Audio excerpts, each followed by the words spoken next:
Welcome back, brothers, to Ammo Lore. Tonight we're diving into lore of the burning of Monarchia. I hope I pronounced that right. Before we get to the madness, be sure to like and comment any videos or topics you want to see in the future. Be sure to subscribe from the Emperor. I want to thank you guys for the support. I've been absolutely killing it. Now, let's get to the madness. Dawn came to Monarchia as though the sun itself had been commanded to kneel. The first light did not simply rise over the horizon of Kurr. It broke upon the city in sheets of molten gold, catching on the high crowns of basilicas and the spear points of prayer towers, spilling down the flanks of statues too vast for mortal reverence and too proud for humility. The rays ran along the emperor's sculpted face, where it looked down from 100 sacred heights, each likeness carved in marble, brass, ivory stone, and beaten auramite leaf, each one larger than a fortress gate, each one gazing across districts where millions lived beneath the shadow of divinity. The bells began before the sun had fully cleared the dust haze. They were not bells in any gentle sense. They were adamantine throats hung in cathedral spines, vast metal organs struck by piston hammers and attended by oil-black servitors whose limbs had long ago been replaced by crank arms and clapper chains. Their voices rolled through Monarchia in waves, deep enough to shake devotional ash from window ledges, deep enough to make the bones of the faithful ache. Lesser chimes answered from shrine towers and ossuary chapels. Vox choirs awoke in the pilgrimage squares, their speakers crackling with static, before bursting into layered canticles sung by 10,000 recorded throats. Incense furnaces exhaled across the avenues, pouring blue-grey smoke into the morning, until the air tasted of myrrh, hot metal, lamp oil, and old blood. Teva Malik stood on the eastern balcony of the Archive of Illumination and watched the city wake. He was old enough to remember when Monarchia had not yet been called perfect. His hands were clasped before him inside the sleeves of his ash-white robe. The robe bore the red script of the 17th Legion along its hems, each line copied from sermons spoken by the Urizen himself. Teva had inked some of those passages with his own hand in the deep vaults below the archive, hunched beneath lumen globes until his spine burned and his fingers cramped into claws. He had written Lorgar's words on parchment, vellum, copper leaf, flayed Xeno's hide, and stone. He had etched them into reliquary plates and sealed them in stasis caskets. He had taught acolytes to weep when copying them, because a dry-eyed scribe could not be trusted with revelation. Below him, the avenue of first compliance filled with motion. Citizens emerged from Hab cloisters in ordered columns, men in grey work tunics, children shaved and marked with devotional ash, administratum clerks in black robes carrying slate bundles against their chests, guild factors with brass tally masks, labour cohorts wearing chain collars of office rather than punishment, though in Monarchia the difference had always depended on the eye of the beholder. Each citizen turned toward the nearest statue of the emperor and knelt as one. The motion moved through the district like a tide of bodies, thousands lowering themselves to stone, foreheads touching the cold road. Above them, prayer pylons clicked and rotated, their bronze veins aligned toward the palace basilica at the center of the city, that mountain of carved faith whose domes were so vast clouds sometimes gathered beneath their upper vaults. From the pylons came the morning catechism, amplified until it ran from district to district, from market to manufactorum, from barracks yard to corpse garden. Obedience is the first breath of truth. The people answered as they had been trained. Truth is the first name of the emperor. Teva whispered the response with them. His lips moved before his mind chose the words. That pleased him. Faith was not meant to be considered each time it was used. Faith was meant to become the movement of blood.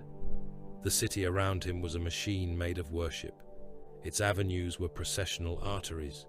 Its plazas were hearts of stone. Its cathedra were lungs, drawing in bodies and breathing out obedience. Its manufactoria stamped devotional seals into lasgun casings and ration tins. Its courts judged criminals beneath painted scenes of Lorgar, bringing worlds to compliance. Its scolums taught numbers through tithe ledgers, letters through scripture, history through conquest, geography through the maps of worlds remade by the word-bearers. Even its barracks were chapels with armories attached, and every recruit learned to strip a weapon while reciting the names of the fallen. On Kurr, faith had become architecture. Faith had become law. Faith had become coinage, marriage contract, death right, trade license, oath of office, marching cadence, and execution warrant. Faith had become everything. That was why it had to be guarded without mercy. Teva looked to the south, where the square of red illumination lay between three basilicas of black stone. The square was quiet now, filled only with pilgrims waiting in disciplined ranks for the morning distribution of sanctified ash. But memory overlaid it with older fire. He had been younger then, not yet bent by years of ink fumes and candle smoke.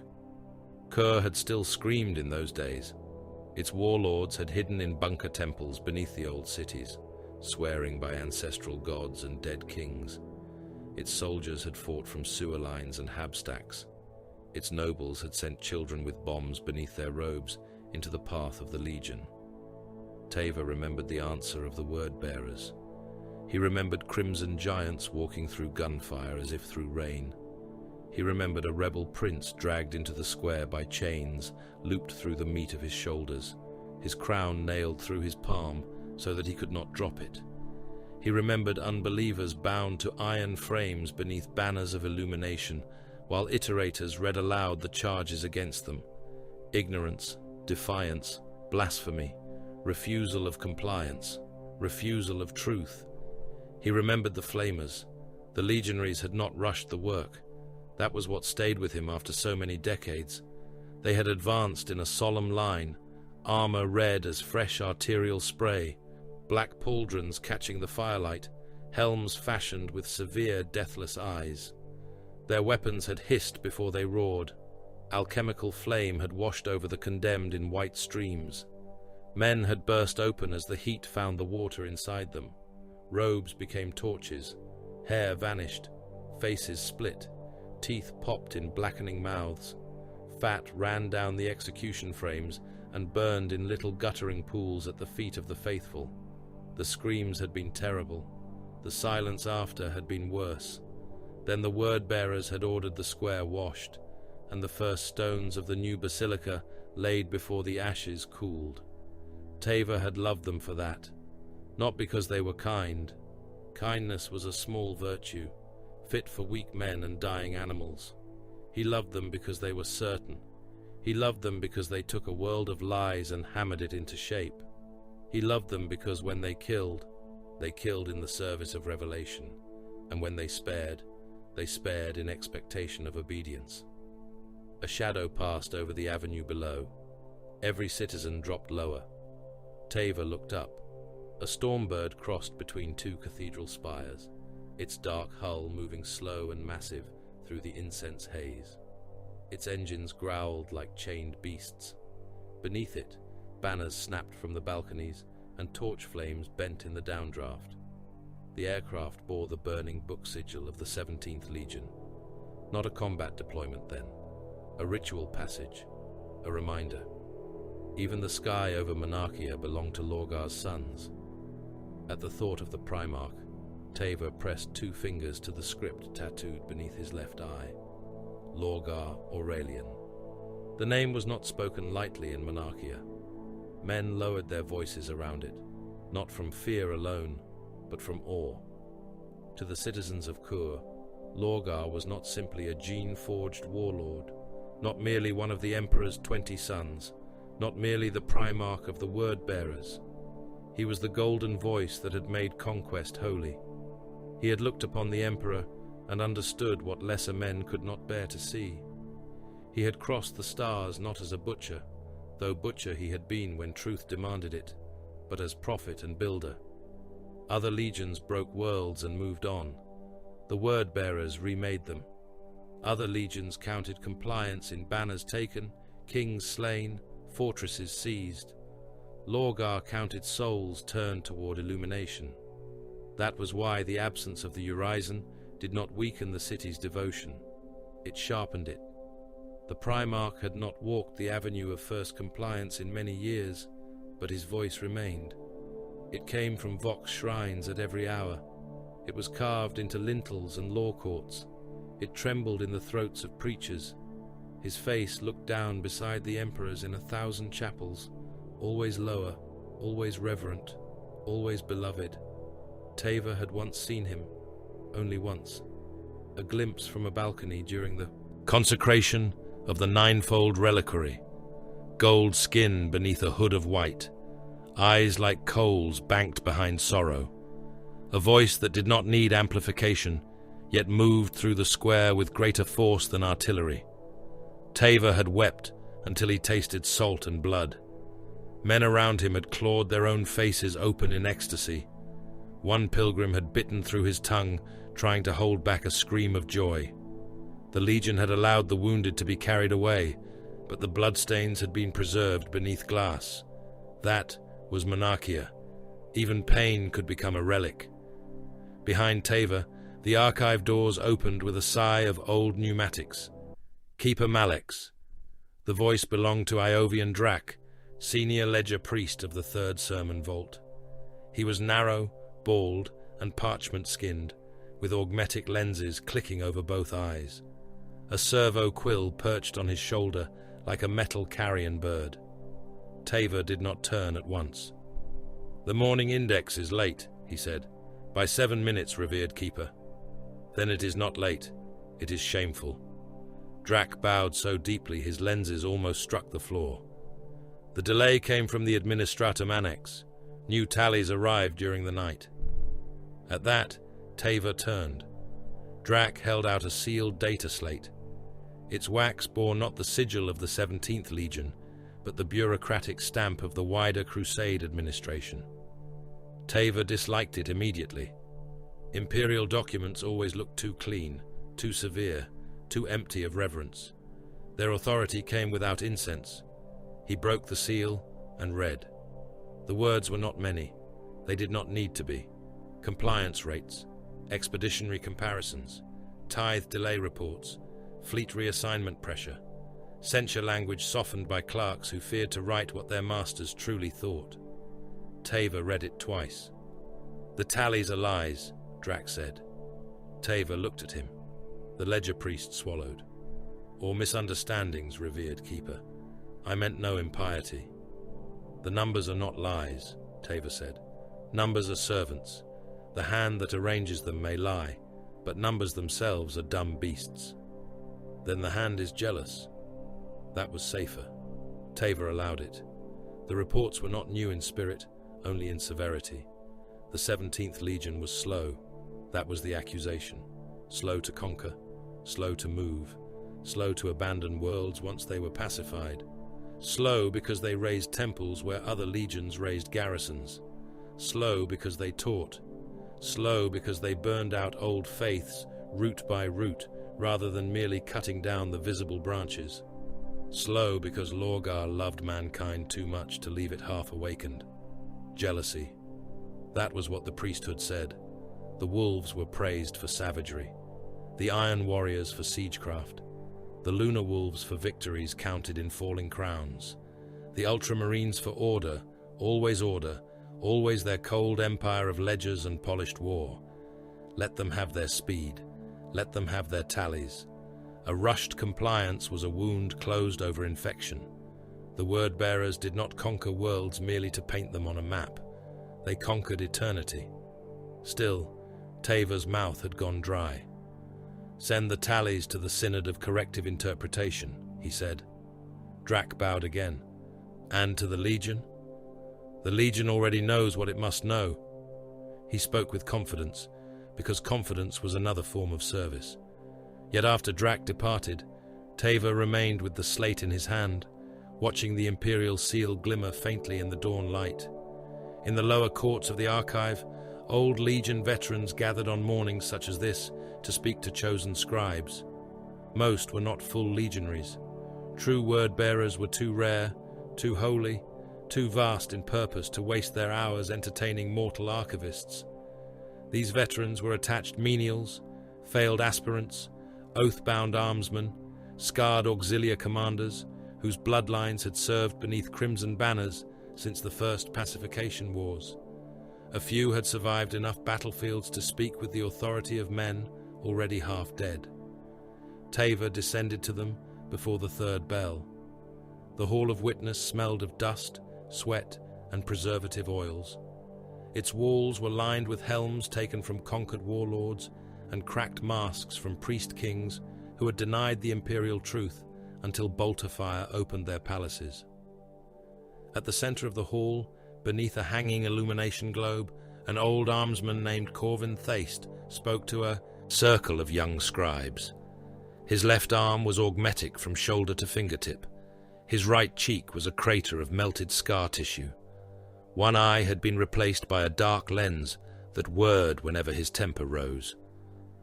"The serrated sun," Corvin said, his voice rough as gravel in a brass bowl, "were not made for parades. Remember that when you paint them in devotional leaf. They were killers first. All legionaries are. The galaxy does not bow because men ask sweetly."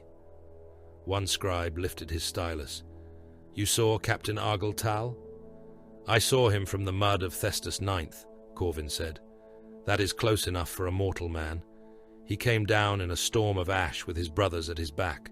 Red armor, black eyes, bolters speaking judgment. The enemy had built a god from wire and dead engines, taller than a habstack, fed by prisoners nailed into its ribs. Argyll Tal looked at it once and ordered it burned. Not studied, not debated. Burned," the scribes wrote quickly. Corvin leaned forward. "Understand this. A space marine does not hate as men hate. His wrath is cleaner and worse. He will tear your fortress down, slaughter your sons, break your idols, and then ask if the world is compliant. Not because he is cruel in the small way of criminals, because he has been made into purpose. Flesh given doctrine, bone given command. The Legiones Astartes are the Emperor's answer to the question of resistance." Tavor approved of that phrasing. He would have it copied later. A younger scribe asked, "And the word-bearers reshape souls?" Corvin smiled with half a mouth. "They reshape what survives." The hall fell silent. That was truth. Ugly, but truth. Tavor valued ugly truths.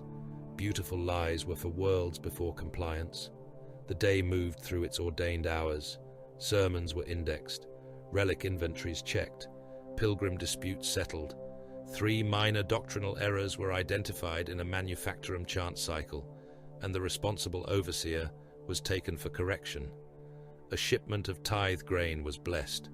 A group of children from the western scolums recited Lorgar's third meditation beneath the statue of the Emperor Triumphant, and every one of them trembled when a pair of word-bearers passed along the upper colonnade. They were not close.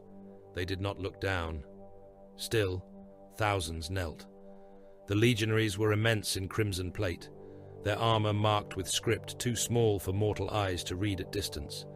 Their bolters were mag-locked to their thighs, each weapon large enough to pulp a man through recoil alone were he foolish enough to fire it. One wore a parchment oath across his breastplate. The other carried a crozius at his side, black iron and brutal, its head shaped like a book aflame. Tavor lowered himself with the rest. His knees hurt. He welcomed the pain. When he rose, he saw a hooded preacher in the shadow of the colonnade, speaking softly to a ring of lesser priests. The preacher's face was mostly hidden, but his voice carried a certain oil-smooth certainty. Tavor could not hear every word, only fragments drifting through incense and bells. Truth must not merely be obeyed. A pause. Truth must be adored, or it is only command. One of the lesser priests made the sign of illumination over his heart. Another glanced around as if fearing rebuke. The hooded preacher continued, calm and patient, planting thought as a gardener plants seeds in grave soil. Tavor did not approach. There were whispers in Monarchia that certain doctrines came from higher mouths than any mortal synod. Names moved behind those whispers. Kurr, the Old Father in shadow, Erebus, the smiling blade in priestly robes. Men spoke of them with reverence and unease, as one might speak of knives kept beneath an altar cloth. Teva served words. He knew their danger. By evening, the sky above Monarchia had turned the color of cooling brass. The city gathered for prayer as it did every day, millions assembling in plazas, chapels, transit naves, manufactorum yards, and hab cloisters. The great vox choirs rose again, drowning the lesser noises of life beneath sacred thunder. Incense furnaces burned hotter. Servo skulls drifted through the air, trailing streamers of parchment. The statues of the emperor glowed in the sunset, their faces lit from below by votive flames. Teva stood in the archive of illumination, with the astropathic choir below him. They occupied a sunken chamber, ringed by warding brass and black glass. 9 astropaths sat in iron chairs, their heads shaven, their eyes covered by silver bands. Cables ran from their spines into the choir engine. Around them stood lex mechanics, oath scribes, and 2 red-armored legion serfs with shock mauls. The choir's duty during evening prayer was symbolic as much as practical. While the city prayed upward, they listened outward, into the screaming dark between stars. The first astropath began to shake during the final stanza. At first, Teva thought it was seizure. Such things were common among those whose minds had been opened too wide. Then the second astropath arched against his restraints, hard enough for metal to bite into his wrists.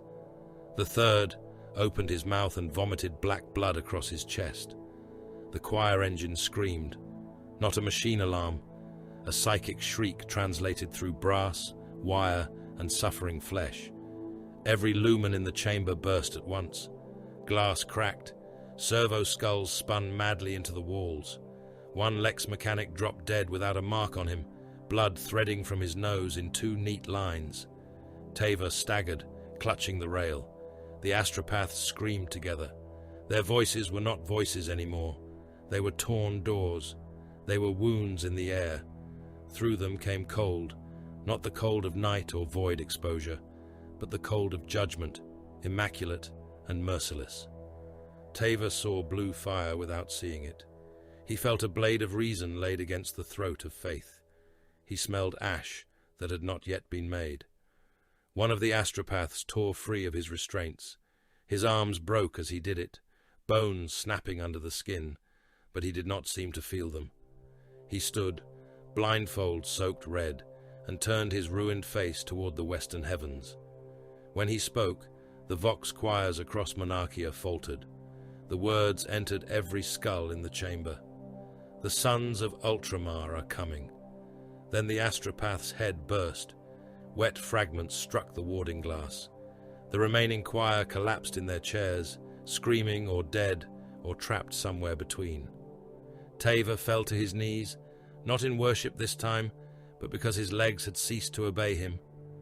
Above the chamber, the evening prayer continued across the city, stumbling, uncertain, then rising louder, as if volume could beat back omen. Far above Kurr, beyond the reach of planetary augurs blinded by their own complacency, the warp split open in disciplined silence. Warships emerged in perfect formation. Their hulls were blue, their prows were gold, and their gun decks were already awake. Terror did not sleep, it labored. Beneath skies the color of old iron, beneath orbital plates and defense stations, and the black silhouettes of void docks large enough to cradle battleships, the throne world breathed through 1 billion vents and exhaled the heat of empire. Dawn meant little within the imperial palace. Night meant less. Time was measured in petitions answered, orders sealed, wars begun, worlds counted, and names erased from ledgers because their bearers had failed to become useful before they died. In the chambers of the imperial court, silence was not the absence of sound. It was the disciplined burial of it. Servitors moved on iron tracks with parchment scrolls clutched in brass fingers. Lex mechanics whispered in Binharic cant, their split tongues clicking behind metal teeth. Administratum adepts hunched over cogitator banks until their spines curved like hooks, feeding conquest data into engines older than their bloodlines. Servo skulls drifted through vaulting galleries with red wax seals hanging from their jaws, each seal carrying the authority of a man who had never seen the world he had just sentenced. Data came to Terra in avalanches, compliance rates from the northern marches, casualty returns from the Black Crusades of expansion, reconstruction delays from worlds whose cities had been glassed before they could be taught to pay tithe, expeditionary fleet fuel demands, ammunition expenditure, gene seed viability, legion rotation patterns, population pacification forecasts, shipyard output, mortal militia training degradation, religious contamination indices, iterator correction reports, complaints from Remembrancer Corps, mechanicum grievances written in machine code and translated into polite threats. All of it came here. All of it passed, eventually, beneath the gaze of Malcador the Sigillite. He sat alone in a chamber where the walls were hidden behind shelves of black iron and sealed vellum. The air smelled of dust, old wax, and the faint medicinal bitterness of rejuvenate chemicals. A single lumen globe burned above the central table, caged in silver wire, its light falling across mountains of parchment and stacks of data slates. Each pile bore a different seal: the eagle of the imperial court, the cog of Mars, the lightning sigil of unity, the laurel and gauntlet of the Great Crusade, the burning book of the 17th Legion, stamped in red and gold over too many reports for Malcador's liking. He did not touch the documents quickly. Age had taught him the value of slow hands. Power had taught him the value of reading before speaking. Men died because of words signed in rooms like this. Worlds died because a sentence carried the right seal. His fingers, thin and pale, moved over a slate. The numbers glowed against his skin. Kurr, Monarchia, 17th Legion Compliance Administration. Reconstruction exceeded projected tolerance. Civil architecture diverted from military utility. Shrine labor prioritized over industrial restoration. Iterator doctrine compromised by devotional language. Local population obedience high. Imperial truth adherence unstable. Ecclesiarchal tendency present despite repeated censure. Legion conquest tempo below strategic demand. Malcador read the same line again. Local population obedience high. He almost smiled. There was always the temptation, among lesser minds, to mistake obedience for success. A citizen could kneel and still be diseased. A world could pay its tithe and still poison the species. A man could praise the emperor with tears on his face, and in doing so, become a threat to everything the emperor had built. Another slate, another tally. The word-bearers did not simply conquer, they lingered, they taught, they raised temples and called them instruments of compliance. They carved the emperor's face into mountains and named it cultural unification. They turned city squares into sermon grounds, manufactoria into shrine works, planetary lore into scripture. They wrapped chains in gold leaf and expected Terra to admire the craftsmanship. Malcador saw none of the beauty described by the remembrancers, none of the devotion praised by Lorgar's iterators, none of the supposed perfection of Monarchia. He saw delay. He saw ideological contamination. He saw a legion taking worlds that should have become weapons and turning them into choirs. The Great Crusade did not require choirs. It required fleets. It required compliant populations stripped of superstition, armed, taxed, counted, bred, educated, relocated, and made into the living matter of empire. It required forge output, astropathic relays, void docks, recruitment worlds, orbital batteries, and the cold obedience of billions who did not need to love the truth in order to serve it. Love was dangerous. Worship was worse. A mortal clerk waited at the edge of the chamber, head bowed so low his chin almost touched the sealed folder in his hands. He had been standing there for some time. Sweat darkened the collar of his robe. Fear kept him silent. Malcador let him suffer a little longer. Fear sharpened memory. At last, the Sigillite extended a hand. "Bring it." The clerk crossed the chamber in quick, brittle steps and placed the folder upon the table. He withdrew without looking up. Wise. Malcador broke the seal. The report within was not military. Not exactly. It had been compiled by agents whose names did not exist in any public register and countersigned by minds accustomed to seeing rot beneath ornament. It contained transcripts of sermons on Kurr, images of the perfect city taken from high-altitude surveillance, notes on civic prayer cycles, assessments of the word-bearer's deviation from the imperial truth, not rebellion. That word was absent. Rebellion would have been simpler. Rebellion could be shelled, invaded, decapitated, catalogued, and ended. This was worship. This was infection wearing the face of loyalty. Malcador closed his eyes. In the darkness behind his lids, he felt the shape of terror around him. A planet drowning beneath history. Palaces built atop palaces. Catacombs beneath sanctums. Laboratories behind walls no courtier had ever seen. Armies drilling under banners of unity. Thunder warriors buried in secrets and ash. Legiones Astartes unleashed among the stars. Primarchs found, raised, broken in ways even they did not understand. And at the center Of it all, the will of one being. Not a king as kings had been, not a god, though fools kept reaching for the word as if language could make chains from light. A sovereign mind vast enough to treat history as a battlefield, and mankind as both weapon and prize. Malcador rose. His staff clicked against the floor as he walked from the archive chamber into the deeper corridors of the imperial palace. Custodian sentinels stood at intervals where shadows gathered like old secrets. They did not salute.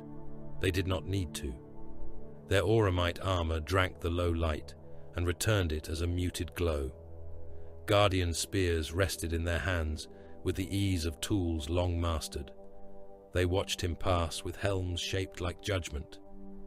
Beyond them, the palace narrowed into spaces where few men were permitted to breathe. The doors opened before Malcador touched them. The Emperor was waiting. To say he stood within the chamber was insufficient. The chamber existed around him as lesser things existed around gravity.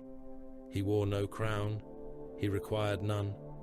Light did not shine from him in any simple mortal sense, yet every shadow seemed to know its place in his presence.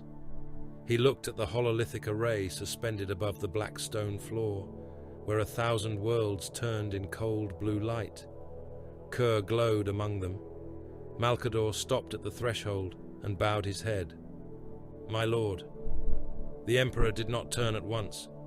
"The reports are confirmed." It was not a question. "They are," Malcador said. The world map enlarged, Kurr swelling until its continents filled the air. Monarchia appeared next, rendered in geometric precision. Districts unfolded in lines of gold and white, processional avenues, shrine complexes, civic basilicas, prayer towers, manufactoria with devotional conversion markers, population channels, garrisons, vox relay nodes, astropathic choir chambers, armories, tithe warehouses, pilgrim hostels, execution squares, a perfect city if perfection were measured by kneeling.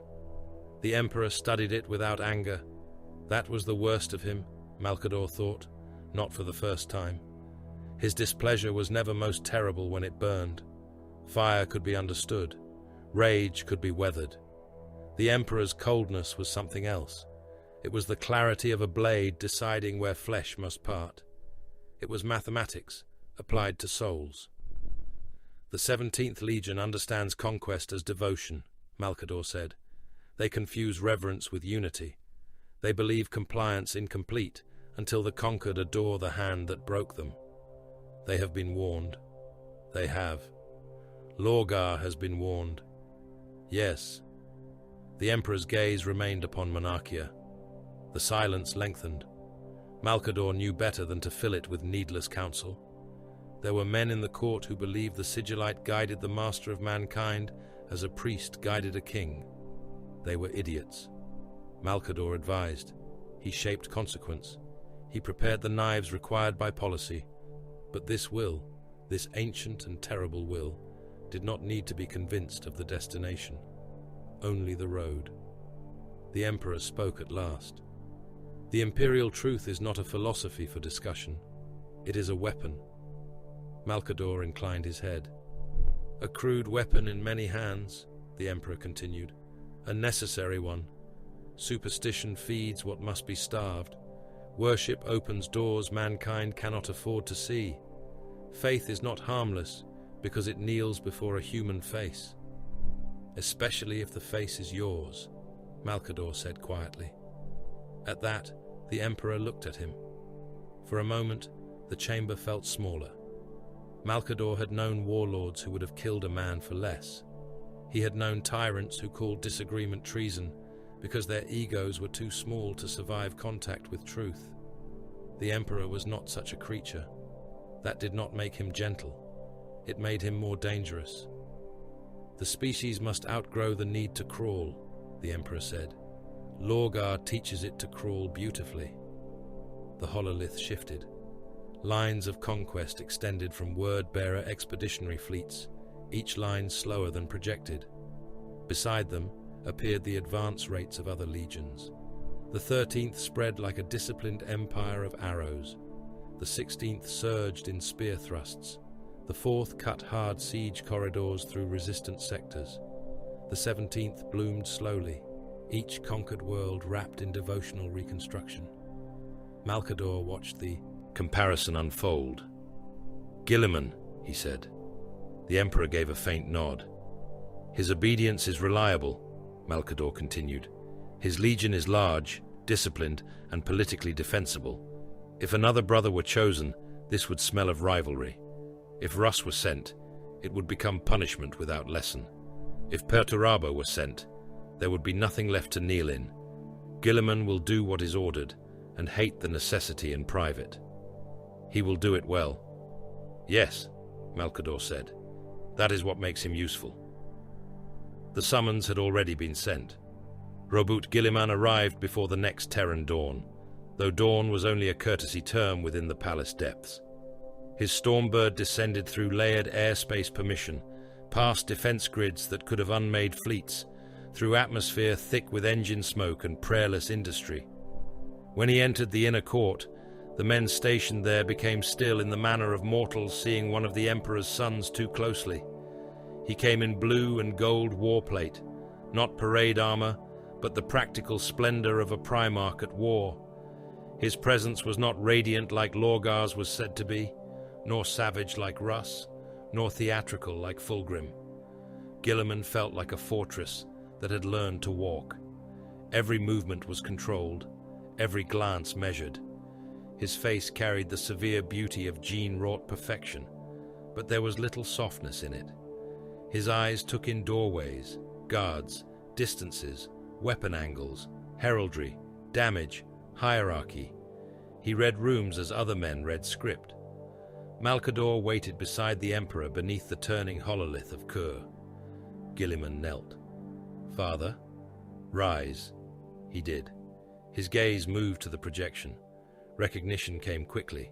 No surprise followed. That was very like him. "Kurr," Guilliman said. "Monarchia." "Yes," Malcador replied. Guilliman studied the city. The light of its towers reflected blue across his armor. "Lorgar's jewel." "Lorgar's error," the Emperor said. There was no heat in the words, and because of that, they landed heavily. Guilliman's expression did not change, but Malcador saw the moment settle on him. A brother's world, a brother's pride, a brother's failure placed under the blade. "What is required of the 13th?" Guilliman asked. The Emperor answered, "Monarchia will be emptied, then it will be raised." Guilliman was silent, not hesitation, calculation. "Civilian displacement parameters?" "Maximum practical evacuation," Malcador said. "The lesson is not extermination." "Resistance estimates?" "Local militias, shrine guards, fanatics, Mortal arms only unless the 17th arrives ahead of projection. They are not to be allowed to interfere. Orbital control? Absolute, the Emperor said. Planetary defense grid? Neutralize before declaration, Malcador said. No Martyr theatrics, no siege. Custodian oversight? Present. Guilliman's eyes flicked to the Emperor. And my brother? He will be summoned to witness. Broken, Guilliman said, or corrected. The question hung in the chamber. Malcador watched the Emperor. That was the question beneath all the others. Not whether a city would die. Cities died every hour in the Great Crusade. Not whether mortals would burn. Mortals burned by the million in the furnaces of compliance. The question was what shape Lorgar would take after the blow landed. A corrected sun, or a broken one. The Emperor's face revealed nothing that could be called doubt. Lorgar is to understand, he said. His sons are to understand. The Imperium is not built on prayer. It is built on obedience. Guilliman absorbed the answer like a wound sealed beneath armor. As you command. There was no defiance in him, no plea, no attempt to soften the order by speaking of beauty or loyalty, or the cost of humiliating a primarch before his legion. That, too, was why he had been chosen. Guilliman understood the cruelty of duty, and did not pretend duty ceased to exist because cruelty wore his brother's face. Yet Malcador saw the burden settle. Primarchs were not men, though they often wore human shapes well enough to deceive the hopeful. They were weapons with souls, and the souls were the dangerous part. Guilliman loved order, but not destruction for its own sake. He valued cities. He built them. To order, him to erase one was not an accident. It was part of the lesson. Lorgar would see not a butcher sent to mock him, but a builder sent to unmake what he had built. The wound would be cleaner that way, and deeper. My lord, Guilliman said, if the 17th refuses censure? The Emperor's gaze remained on Kurr. Then they will learn a harder lesson. Malcador's fingers tightened slightly on his staff. Only slightly. There were futures buried in that sentence. Most of them were red. Guilliman bowed again and withdrew to begin the work. The palace exhaled him into war. Across the void, the 13th Legion began to move. Orders traveled in encrypted bursts through astropathic channels and command relays. Muster bells rang through fleet decks. Armory vaults opened with the groan of adamantium locks. Chapter masters received sealed directives and read them once before burning the physical copies in blue flame. Companies translated from campaign dispersal into punitive formation. Cohorts reassigned munitions loadouts from compliance support to urban demolition and crowd control. Apothecarian reserves were recalculated. Chaplains were not consulted. Iterators were denied access. Remembrancers were forbidden deployment. This would not be witnessed by poets. On the muster decks of ultramarines, capital ships, war became geometry. Breacher squads drilled in shield wall advance, boarding shields locking edge to edge, bolters angled over ceramite rims. Destroyer cadres received rad grenades, phosphex canisters, and sealed authorization for restricted munitions. Tactical squads checked bolters with ritual efficiency, each mass reactive round counted, blessed by armory serfs not with prayer, but with inspection and sealant. Heavy support cadres loaded missile racks and plasma coils. Tech marines walked between Sicaran battle tanks, land raiders, and Fellblade super heavies, murmuring Binharic activation rites to machine spirits that woke hungry and obedient.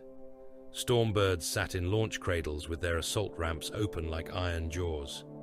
Thunderhawks were dragged into alignment by deck haulers, their engines cycling from dormant growl to predatory thunder. Servo lifters carried siege charges in yellow hazard cages. Munitions crews painted kill markings over old campaign scars not out of vanity, but because identification mattered when smoke erased heraldry. Legion serfs moved fast and spoke little. Those who dropped shells lost fingers to overseer blades. Those who delayed launch cycles were beaten until they remembered that inefficiency had a sound, and that sound was bone-breaking. Guilliman walked among them before departure. The legion straightened in his presence, though none had been lax. Helm lenses turned, fists struck breastplates. The sound moved down the deck like controlled thunder. "My sons," he said, his voice carried through the ship vox and helm relays. "We go to Kurr by command of the Emperor. Our purpose is censure, not conquest. Precision is obedience. Restraint is obedience. Excess is failure. The condemned city is to be evacuated where practical, neutralized where resisted, and destroyed in accordance with issued demolition doctrine. You will not debate the order. You will not embellish it. You will execute it." A pause. Monarchia is not an enemy fortress. It is worse. It is a loyal city made into an error. No one answered. No one needed to. The 13th understood. If there was pride in them, it was buried beneath discipline. If there was discomfort, it would remain private until death or victory made confession irrelevant. Later, in the strategium of the flagship, Guilliman stood before a hololithic projection of Monarchia. The perfect city rotated slowly in the air, rendered in white and gold. Its avenues shone like veins. Its cathedrals rose like clustered crowns. Its statues were marked by scale runes, showing heights sufficient to humble titans. Data ghosts moved along evacuation corridors. Red icons marked probable resistance nodes. Blue icons marked landing zones. Amber rings marked restricted munitions tolerances. Black lines showed collapse paths through districts whose names were more sermon than address. Malcador entered without ceremony. The primarch did not turn. "You are here as witness," Guilliman said. "As regent," Malcador replied. "There is a distinction, a political one, the most lethal kind." Guilliman reached into the hololith and enlarged the central basilica. The image unfolded into layers: foundation, substructure, pilgrim vaults, choir towers, reliquary chambers, civic archive, statue supports, thermal vents, population density estimates. "You understand what this will do to him," Guilliman said. "Yes." "To the Legion?" "Yes. And still it is judged necessary." Malcador looked at the city. "The surgeon does not ask the tumor whether it prefers the knife." Guilliman's jaw tightened. "Lorgar is not a tumor." "No, he is a primarch. That makes the disease more dangerous." For a moment, neither spoke. Beyond the strategium walls, engines built toward translation pitch. The fleet was ready. Thousands of warriors waited in their armor. Hundreds of aircraft strained in launch racks. Tanks slept in chains. Munitions sat stacked in ordered rows, each shell a future ruin with a serial mark. Guilliman lifted his gauntleted hand. One by one, he touched the holy districts of Monarchia, the Basilica of the Divine Emperor. Red, the Avenue of First Compliance. Red, the Scripture Vaults. Red, the Martyr Steps. Red, the Vox Cathedra. Red, the Reliquary of Compliance. Red, the Palace of Civic Devotion. Red. Each mark bled across the projection, not like paint, but like judgment entering a wound. Malcador watched the perfect city become a demolition plan. Guilliman's face remained calm. His eyes did not. The heavens of Kurr vanished beneath blue iron. At first, the people of Monarchia mistook the shadow for weather. The dawn had risen pale behind the incense haze, and a smear of high cloud dragged itself across the eastern sky, like ash over a dying coal. Then the smear darkened. It multiplied. It took on edges too straight for cloud and silhouettes too vast for aircraft. The light of the sun broke against armored keels and fortress prows. Gold-edged battle plates shone in orbit. Gun decks turned toward the world with the slow patience of predators that had already closed their jaws. Battleships hung above Kurr like cities of judgment. Strike cruisers took station in layered arcs, each one positioned with geometric cruelty. Escorts spread in disciplined veils, their auspex nets interlocking. Troop carriers drifted behind them, immense bellied vessels filled with warriors, tanks, aircraft, ammunition, and the cold will of compliance. Mechanicum's survey craft moved in silence through the gaps, their machine spirits tasting the planet with invisible tongues, measuring thermal bloom, shield strength, electromagnetic agitation, population density, and the sacred failure of men who had believed faith could be a fortress. The cage closed without a shot. Kurr's planetary auger stations saw the fleet only for a few heartbeats before their screens became fields of white static. Defense lasers along the northern bastion ranges cycled power, accepted targeting solutions, and then went blind. Their cogitators displayed false maintenance hymns while their elevation engines locked in place and smoked quietly within their housings.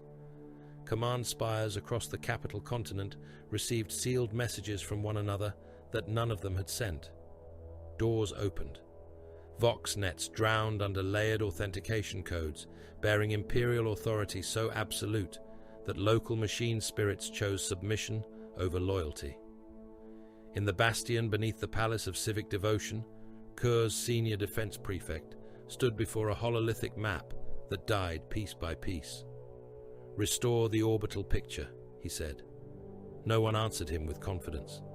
Lex officers bent over consoles, fingers shaking above rune banks. One began reciting the catechism of clear signal, voice rising as if devotion could unclog a murdered frequency.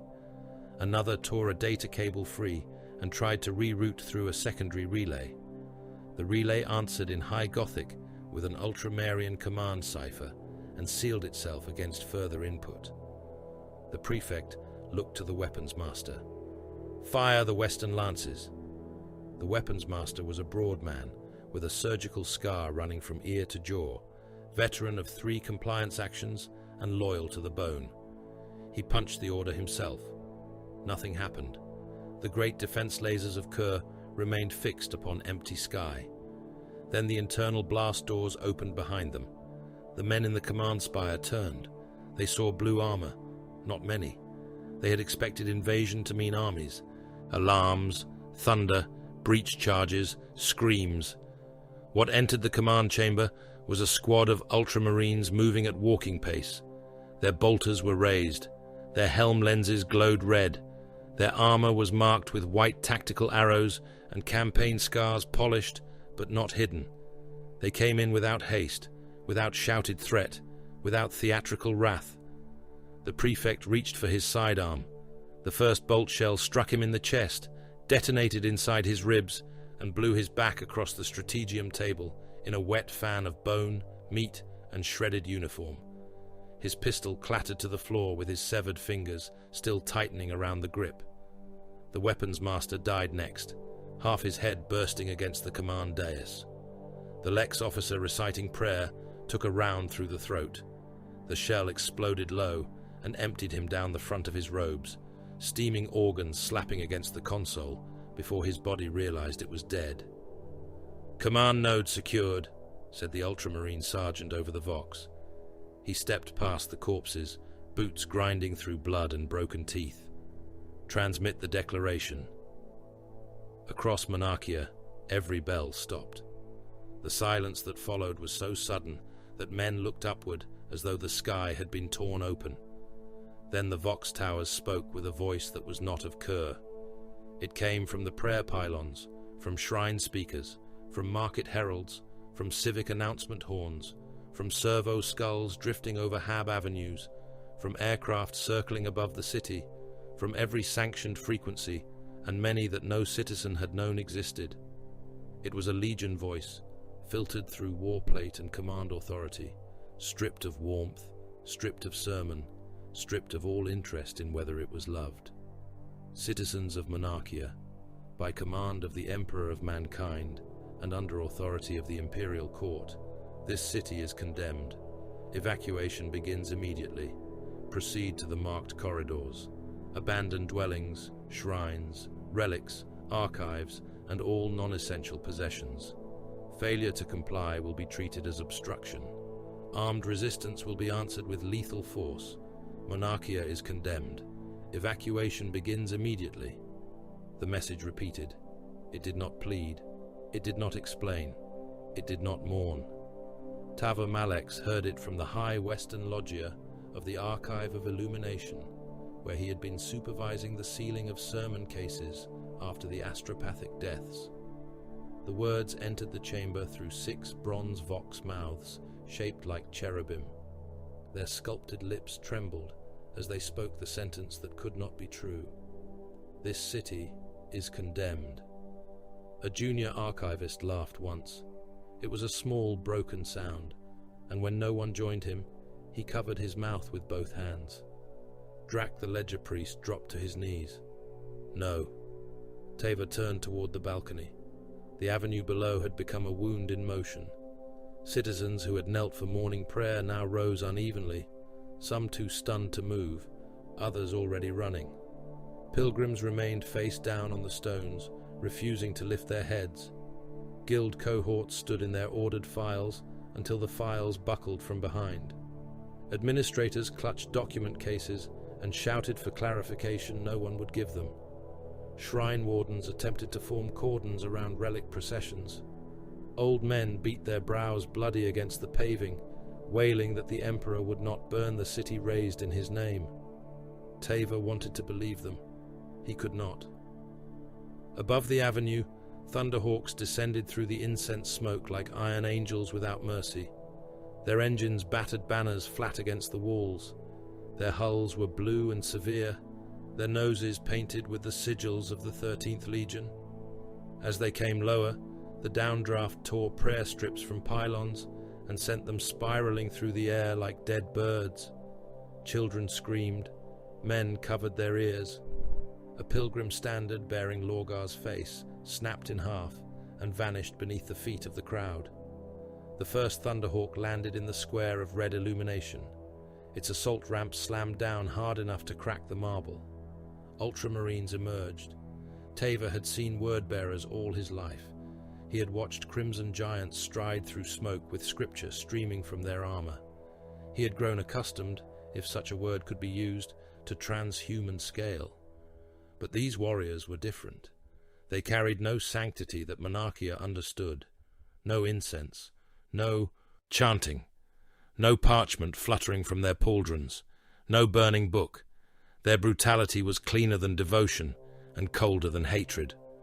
They came in squad order, bolters angled, helmets turning in small, precise movements, Auspex returns flickering across lenses. One warrior marked evacuation arrows onto stone with a projector mounted beneath his vambrace. Another scanned the upper windows. A third stepped over a kneeling pilgrim without looking down. The pilgrim touched the Ultramarine's greave and begged him, in a voice cracked by worship, to explain the will of the Emperor. The Space Marine did not answer. He kept walking. More aircraft arrived. More ramps fell. More blue armor entered the perfect city. "Keeper," Drac whispered behind Tava. "What do we do?" Tava looked at the sermon vaults. Thousands of sealed cases. Decades of labor. Words spoken by the Urizen himself. Ink mixed with powdered relic bone. Parchment sanctified in flame. Marginalia approved by the Synod of Corrective Interpretation. The preserved architecture of faith. The Vox repeated, "Abandon archives and relics." Drac began to sob. Tava struck him across the mouth. The ledger priest stared up at him with blood on his lip. "Stand," Tava said, though his own voice barely held. "We are not animals." Below, civic order died by degrees. The local wardens tried first.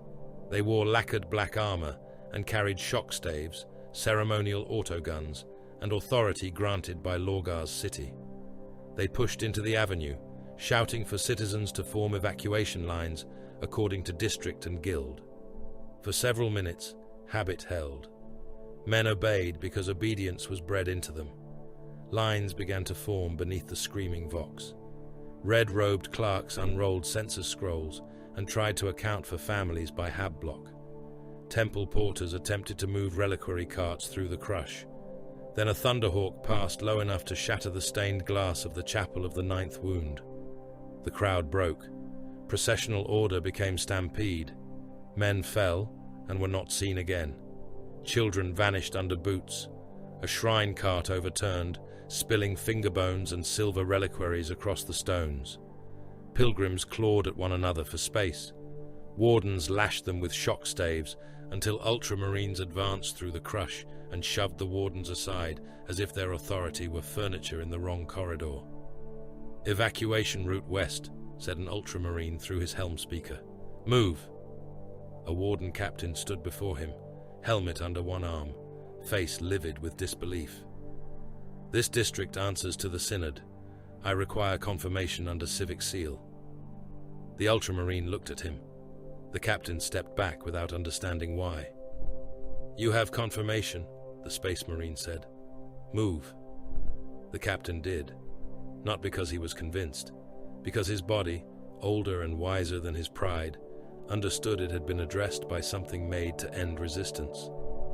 At the edge of the square, a knot of zealots formed around a relic preacher with a shaved skull and eyes bright with madness. They carried ceremonial rifles from the Martyr Guard armory, weapons plated in gold and engraved with lines from Lorgar's early sermons. Others held relic blades never meant for war, only for ritual bloodletting on feast days. One man had wrapped a devotional banner around his torso, as if cloth could turn aside bolt rounds. The preacher pointed at the ultramarines with a hooked knife. "False sons," he screamed. "The Emperor tests us. Kneel and be found worthy." Some knelt, some charged. Teva saw the whole thing from above, and the scale of it was obscene in its smallness.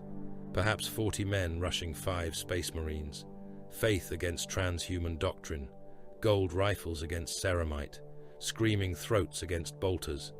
The ultramarines did not shout back. They fired. Mass reactive shells crossed the distance in a blur of detonations. The front rank of zealots came apart, as though invisible hammers had struck them from within. Chests burst outward in red flowers.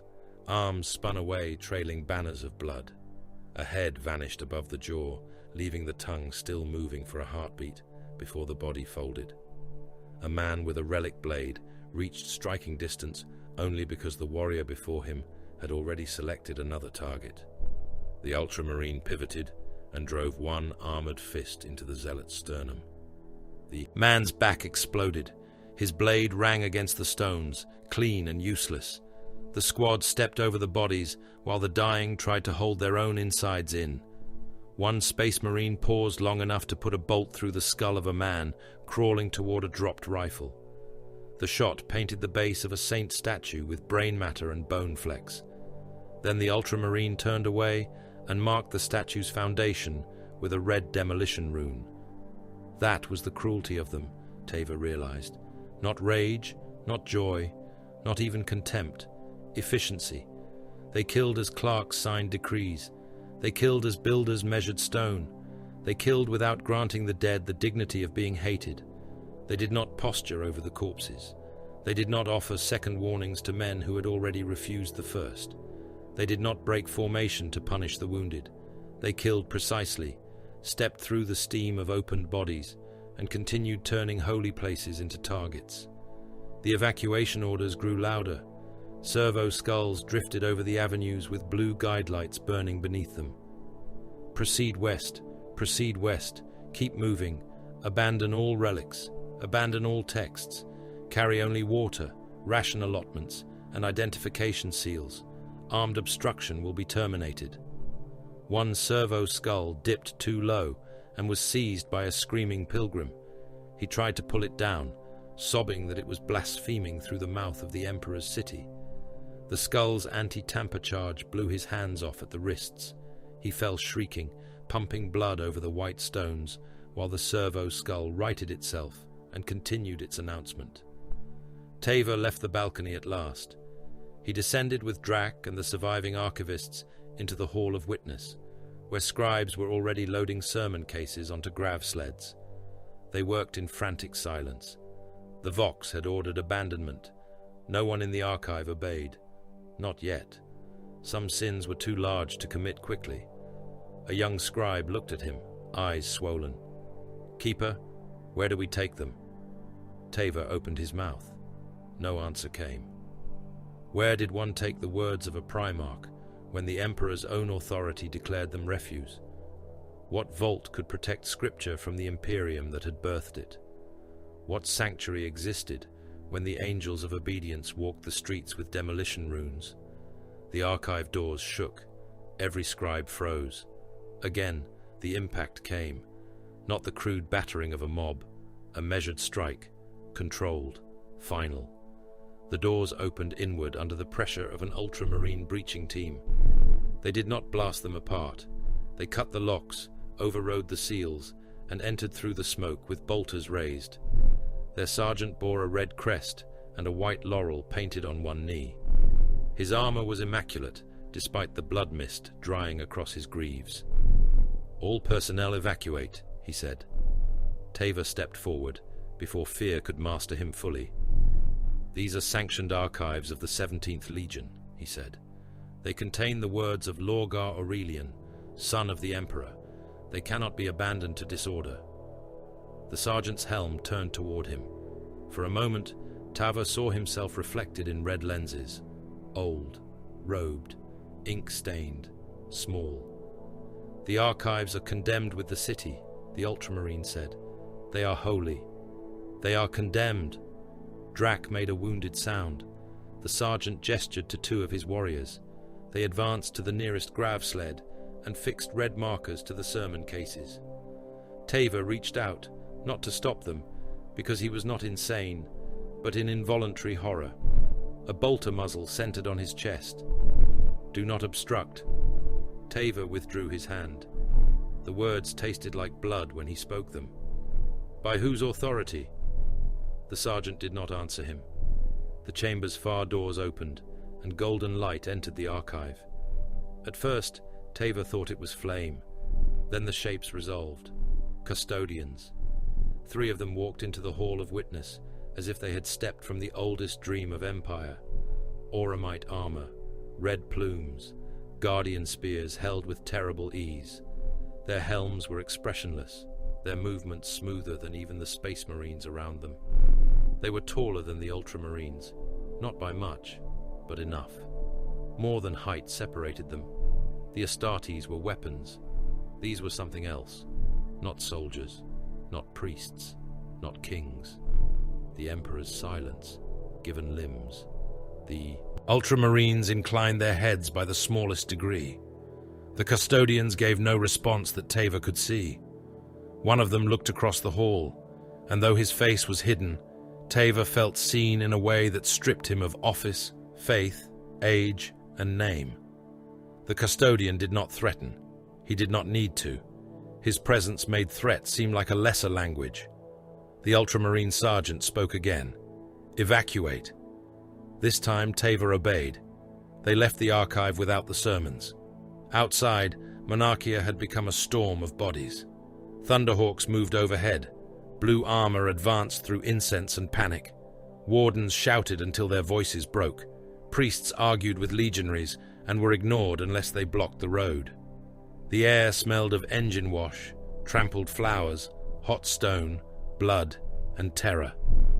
Above it all, the statues of the Emperor watched with faces bright from the sinking sun. Teva stumbled into the avenue of first compliance and looked toward the central basilica. Every screen upon its outer walls flickered. Then every screen in the district followed. Market displays, shrine tablets, vox lecterns, traffic pylons, pilgrim guidance boards, archive annunciators, even the little slate in Drac's trembling hands. A single sigil appeared on them all, the command mark of Robot Guilliman, a cold laurel, a mailed fist, the authority of the 13th Legion rendered in blue and white. The evacuation message died mid-repetition. For 3 heartbeats, there was silence. Then a new voice filled Monarchia. Final evacuation phase begins. Time to compliance expiration is now active. All remaining citizens will proceed to designated corridors. All obstruction will be removed. All condemned structures will be marked. Monarchia will be emptied. Monarchia will be ended. Teva looked up. Far above, through smoke and ash and the broken prayers of millions, the gunships kept descending. The breaking of Monarchia did not begin with fire. Fire would come later, honest and immense, falling from orbit in spears of white judgment. Fire would cleanse the skyline of its golden arrogance. Fire would take the domes, the towers, the statues, the prayer pylons, the avenues paved by conquered hands. Fire would write the Emperor's denial across Kurr in a language even the dead could understand. But first came inventory. That was what Teva Malex could not forgive, even as he obeyed, even as he fled, even as his faith curdled into something nameless and sour beneath his ribs. The Ultramarines did not descend upon the scripture vaults as vandals. They did not howl curses or smash relics in the frenzy of lesser men. They entered with lists. The doors of the scripture vaults had survived wars of compliance, seismic unrest, assassins, and the riots of the old unbelieving dynasties. They were adamantium, black and enormous, etched with the first sermons Lorgar had spoken upon Kurr. Each door was thick enough to blunt tank shells, sealed by coded locks, gene-keyed sigils, prayer wheels, and the old mechanical jealousy of the archive's machine spirit. Teva had once believed nothing short of the primarch's own hand could open them against the Keeper's will. The Ultramarines brought melter charges. They placed them with quiet precision around the locks and hinge spines. Their breeches formed a line behind boarding shields, blue ceramite interlocked edge to edge, bolters angled through firing notches. A tech marine in red plate touched one gauntlet to the door and spoke to the machine spirit in a tongue of clicks and static. The vault did not answer quickly enough. White heat bloomed. The doors screamed. Not metaphorically, not in Teva's wounded imagination, but in the real shriek of tortured metal, a sound like a god biting through his own tongue. Molten adamantium ran down the engravings of Lorgar's words, filling the letters with sun-bright ruin before dripping to the floor in hissing pools. Steam burst outward. The breaches advanced through it before the heat had faded, their shields blackened, their helm lenses glowing like red coals in the smoke. "Personnel evacuate," their sergeant voxed. "All records are subject to review and condemnation." A senior scribe threw himself before the first shelf, arms spread. "These are the words of the Urizen," he said. "You have no authority over revelation." The sergeant shot him once. The bolt round struck the man below the breastbone and detonated against the spine. His body burst across the lower shelves in a wet fan of ribs, shredded lungs, and ink-stained cloth. Fragments of him slapped against sermon cases. One hand remained clenched around a parchment ribbon as it slid slowly down a cabinet face, leaving 5 red lines behind. The Ultramarines stepped over him. Scrolls were taken from shelves and scanned. Devotional tablets were stacked according to material composition. Carved sermons were marked for disposal, preservation, or review by order codes no Kurrite could interpret. Acolytes sobbed as centuries of copied scripture were stripped from their chambers by warriors who saw no holiness in ink. Furnace pits were opened in the archive yard, industrial mouths used once for imperfect copies and heretical mistranscriptions. Now they fed on masterworks. Parchment curled in flame, copper plates glowed and warped, vellum blackened, ivory prayer rods cracked in the heat. The words of Lorgar became smoke and ash, rising into the same sky where the warships waited. Teva watched from beneath a shattered colonnade across the courtyard. He should have run. The evacuation corridors lay westward, marked by blue guide lights and servo skulls shrieking instructions. Yet his feet had carried him after the stolen words. He stood with Drac and a knot of other archive men, all of them clutching useless satchels of whatever they had managed to save. Drac whispered, "They are burning the wrong things." Teva did not answer. There were no right things left. The second breaking came in the Avenue of Pilgrims. It had been built to humble the proud before they ever reached the central basilica. Its stones were pale, veined with gold, polished by generations of knees and bare feet. Statues lined both sides, each one showing a conquered world, offering up its idols to the emperor's light. At dawn, pilgrims had moved along it in ordered devotion, singing as they advanced toward the heart of Monarchia. Now the avenue was packed with bodies refusing to understand that obedience had changed its direction. Thousands knelt in the road. They faced the central basilica rather than the evacuation markers. Men pressed their foreheads to the stones. Children clung to fathers. Priests stood among them with arms raised, shouting that this was a test, that faith would be proven in stillness, that the emperor would not permit his own angels to profane the perfect city. The ultramarines came anyway. They advanced in shield formation, breaches in front, tactical squads behind, flamers held low, heavy bolters tracking the upper balconies. Their line moved with the slow inevitability of a closing blast door. Vox speakers mounted on their armor repeated the order to move. The kneeling crowd answered with prayer. The shield wall struck the first row. Men were pushed backward. Some crawled aside. Others clung to the warriors' greaves, kissing ceramite, screaming that the emperor's judgment could not be meant for them. A space marine did not stop. His boot came down on a pilgrim's hand, flattening the fingers with a crackle of bones. Another step broke the man's wrist. The pilgrim tried to hold on with the other hand until a second warrior's shield struck his face and split his mouth open to the ear. Behind the kneeling faithful, zealots rose with weapons, ceremonial rifles, laslocks, chain knives taken from shrine guards, relic blades meant for symbolic bloodletting. They fired over the shoulders of the pilgrims, their shots flashing wild and bright in the incense haze. One lasbolt scored an ultramarine's pauldron and vanished in a hiss of scorched paint. Another struck a boarding shield and did nothing. The space marines fired over the heads of those still crawling. Bolter rounds tore through the armed men behind them. Bodies detonated in the press. A zealot's torso came apart above the waist, showering kneeling pilgrims with steaming organs. Another spun backward with both arms gone, blood jetting from the torn stumps in pulsing arcs. A father crouched over his son and looked up just as a round passed through the man behind him and burst, filling the father's open mouth with another man's bone splinters. Still, the shield wall advanced. Faith did not stop it. Nothing mortal did.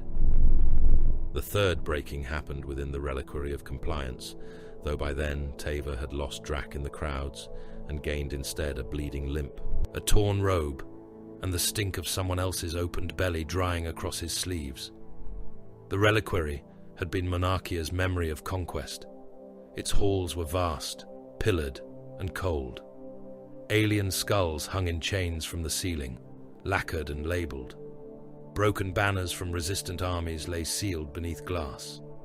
The armor of dead kings stood upon plinths, pierced through with word-bearer blades. There were Zeno's idols smashed but not discarded, their fragments arranged around plaques explaining the ignorance they had represented. There were crowns, oath stones, execution masks, tyrant bones, star charts of pacified regions, and the petrified hands of rulers who had signed compliance after seeing their cities burn. Teva had always found the place comforting. It proved that history could be defeated. The Ultramarines entered with demolition cadres and mechanicum surveyors. They did not marvel.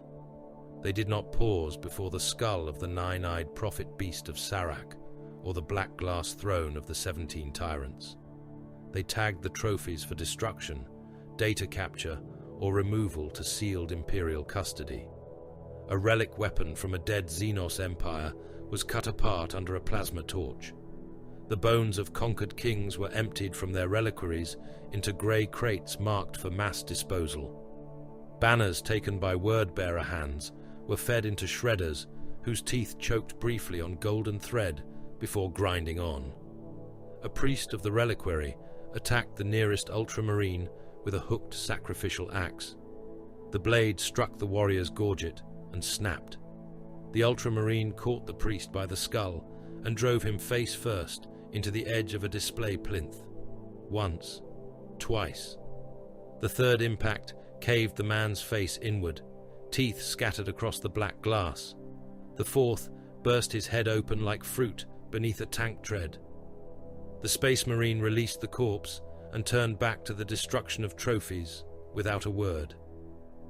The fourth breaking drew Tava toward noise. The martyr steps rose in red stone from the lower civic quarters to the old execution square. Every step had been named for a loyalist killed in the first wars of Kurr's compliance. Now the local defenders made their stand there, perhaps because martyrdom had soaked too deep into the stone to allow retreat. They came in lacquered armor, shrine guard plate, militia coats, ceremonial helms, and work tunics. They carried laslocks, stubbers, hunting rifles, power spears from civic armories, satchel charges, and blades. Some had explosives strapped beneath their robes and devotionals nailed into their skin. They chanted Lorgar's name until the chant dissolved into a roar. The Ultramarines answered with formation fire. Tava saw it from the mouth of a side street, pressed among fleeing citizens and coughing through smoke. The first volley struck the lower steps and turned the front rank into butchered ruin. Bolt shells burst in chests, hips, necks, and faces. Men were lifted off their feet in sprays of red and slammed backward into those behind them. A laslock line fired from the middle steps, scoring armor, cracking one eye lens, killing no one. The second volley came with heavier weapons. Heavy bolters hammered the staircase, each shell punching through one body to detonate in the next. Limbs cartwheeled down the steps. A power spear spun through the air, trailing a hand still locked around its haft. The defenders kept coming, slipping on blood, climbing over split bodies, screaming prayers that became death rattles when mass reactive rounds opened their throats. Then the flamers spoke. Prometheum washed up the martyr steps in rolling sheets. Men vanished inside it. Armor lacquer bubbled, skin sloughed from faces, eyes burst. The suicide chargers detonated where they fell, throwing pieces of themselves across the stairs and blasting chunks from the sacred stone. One burning man made it almost to the ultramarine line, arms outstretched, chest cavity visible through the flame, before a warrior put a bolt through his skull and ended him in a burst of wet fire. When it was done, the martyr steps were no longer red by ancient symbol. They were red because they ran. The fifth breaking was a theft of voice. The Vox Cathedra had always been Monarchia's throat. Its hymn towers rose in clusters across the city, each one filled with choirs, speaker organs, resonance bells, and sanctified broadcast engines. Through them, morning prayer became weather. Through them, Lorgar's archived sermons rolled across districts and into sleeping minds. Through them, civic law was spoken as liturgy. The Ultramarines took them by air assault. Thunderhawks hovered beside the high balconies, while assault squads crossed on mag lines and boarding hooks. Breachers blasted choir doors inward. Vox adepts were dragged from their stations. Men who resisted were shot. Men who prayed too loudly were struck down by fists that broke jaws and necks. The hymn engines were not destroyed. That would come later. First, they were repurposed. At the hour of the evening supplication, the city expected Lorgar's voice. For a few heartbeats, it came. A fragment of old sermon rolled across the broken city, beautiful and wounded, speaking of illumination, of mankind raised from darkness, of the Emperor as... The sound cut dead. Static followed. Then Ultramarian battle cant replaced it. All citizens will proceed west by marked routes. This district is condemned. All armed gatherings are unlawful. All relic movement is forbidden. Abandon structures. Abandon possessions. Move. The words repeated in clipped, merciless cycles. The city groaned beneath them. Men howled as if their own throats had been cut. Priests tried to shout over the towers, and were swallowed by amplification built to drown worlds in faith. A preacher climbed onto a fountain and screamed that no machine could silence truth. A sniper round from an unseen ultramarine took him through the mouth. His head snapped back and emptied itself across the water, turning the basin pink. The sixth breaking was almost polite. At the Palace of Civic Devotion, Kurr's administrators attempted negotiation. They had gathered beneath the western portico in their robes of office, carrying tithe ledgers, compliance certifications, seal bundles, legal transcripts, and proof of loyalty. Their faces were pale but composed. They had spent lives believing that law could survive anything if stamped correctly. Behind them, the palace rose in tiers of white stone and red glass, its walls engraved with the civic reforms enacted after Lorgar's conquest: bread distribution, work assignment, heresy correction, marriage licensing, military levy, ash rights, execution protocols. An Ultramarines officer listened while the highest surviving administrator spoke. "We are compliant," the administrator said. "Our tithe record is clean. Our levy yield exceeds projection. Our militia answers to legion instruction. Our population kneels to the Emperor and to his chosen truth. We request clarification of offense and suspension of destructive action pending review by the 17th Legion's representatives." The Ultramarines officer wore no helm. His face was stern, handsome, and utterly unmoved. Blood had dried along one side of his gorget. It was not his. "You were instructed to evacuate," he said. "We are lawful servants of the Imperium. You are administrators of a condemned deviation." The administrator's hands tightened around the ledger. "Our loyalty is absolute. Loyalty without obedience to truth is still treason." The words struck harder than a blow. For a moment, even the gunfire seemed distant. The administrator looked as if he might argue further. Then his gaze moved past the officer to the line of space marines waiting behind him, bolters held across their chests, demolition markers blinking red at their belts. He understood at last that the conversation had not been a negotiation. It had been mercy measured in seconds. He lowered his ledgers. The officer nodded once. "Remove them." The administrators were herded away from their palace as red runes appeared across its columns. The seventh breaking waited at the center of the city. The basilica of the Divine Emperor rose above Monarchia like the rib cage of a god. It was larger than districts, larger than many fortress complexes. Its dome was so vast that clouds formed beneath the inner ceiling during the colder hours, drifting over suspended bridges, statue galleries, incense stacks, and prayer platforms where tens of thousands could kneel at once. Its outer walls carried reliefs of the Emperor raising mankind from old night. Its gates were tall enough for titans. Its central statue showed the master of mankind enthroned in victory, one hand lifted not in command, but in blessing. Teva reached it near sunset, though the sky had become a bruise of smoke and engine trails. He did not remember choosing to go there.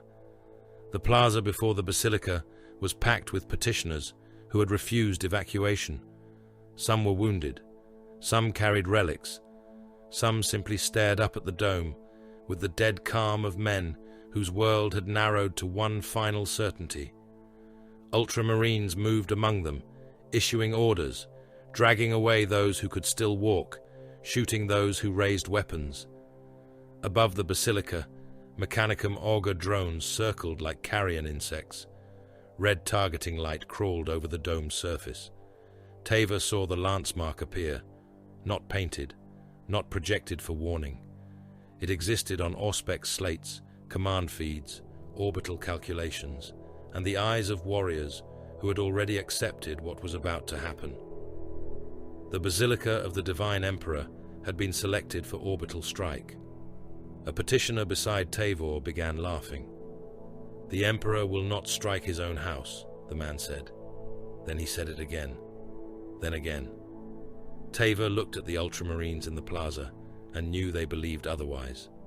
Panic rippled through the crowd. Some tried to flee. Others surged toward the gates, desperate to die inside the holy place rather than beneath its shadow. The movement became pressure. Men fell. Robes tangled. A child screamed once and vanished beneath stamping feet. Tavor was struck from behind and went down hard, his face cracking against the marble. Pain flashed white through his skull. He tried to rise. A boot came down beside his face, not ceramite, mortal, panicked. Another struck his ribs. He curled around himself. Bodies fell over him. A man with a shattered jaw landed across his back, blood pouring from his mouth. Someone's elbow drove into Tavor's throat. He could not breathe. He clawed at the stone, fingers scraping through blood, ash, and fragments of teeth. Then the bolters fired again. The sound was thunder trapped inside iron corridors. Petitioners above him jerked and burst. Hot fluid washed over Tavor's neck. A body convulsed against his side, belly opened by shrapnel, intestines sliding out in slick loops that steamed in the cooling air. Another skull came apart close enough that pieces of brain struck Tavor's cheek and clung there, warm and soft. He did not move. Cowardice saved him. He lay beneath the dead while the living died around him. He kept his face pressed to the marble and breathed through blood and ash because the air above belonged to bolters. A man nearby whimpered for his father until a ceramite boot stepped down and the whimper stopped in a crunch of teeth and jawbone. Another boot passed so close to Tavor's eyes that he saw human molars ground into powder beneath the blue greave. The ultramarines moved through the fallen, checking for weapons, marking the basilica, clearing the strike zone by the brutal arithmetic of necessity. Their boots crushed fingers, prayer beads, relic seals, faces. They did not look down unless something moved with intent. Tavor did not pray. For the first time in his life, he did not know who would answer. A sound rose above the plaza. Not bells, not vox, not screaming. The sky itself began to hum. Tavor opened one eye. Through the forest of legs and corpses, through drifting ash and the red haze of blood in his vision, he saw the heavens over Monarchia brighten. Clouds recoiled from a point of impossible radiance. Smoke became silver. The golden face of the emperor's statue shone white. Someone beneath the pile of dead whispered, "Mercy." The sky turned the color of a blade heated beyond sanity.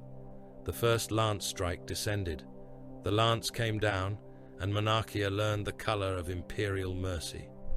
It was white at first, too pure for flame, too bright for dawn, a column of starfire falling from the warships above Kurr, with the silence of a thought before the world remembered sound.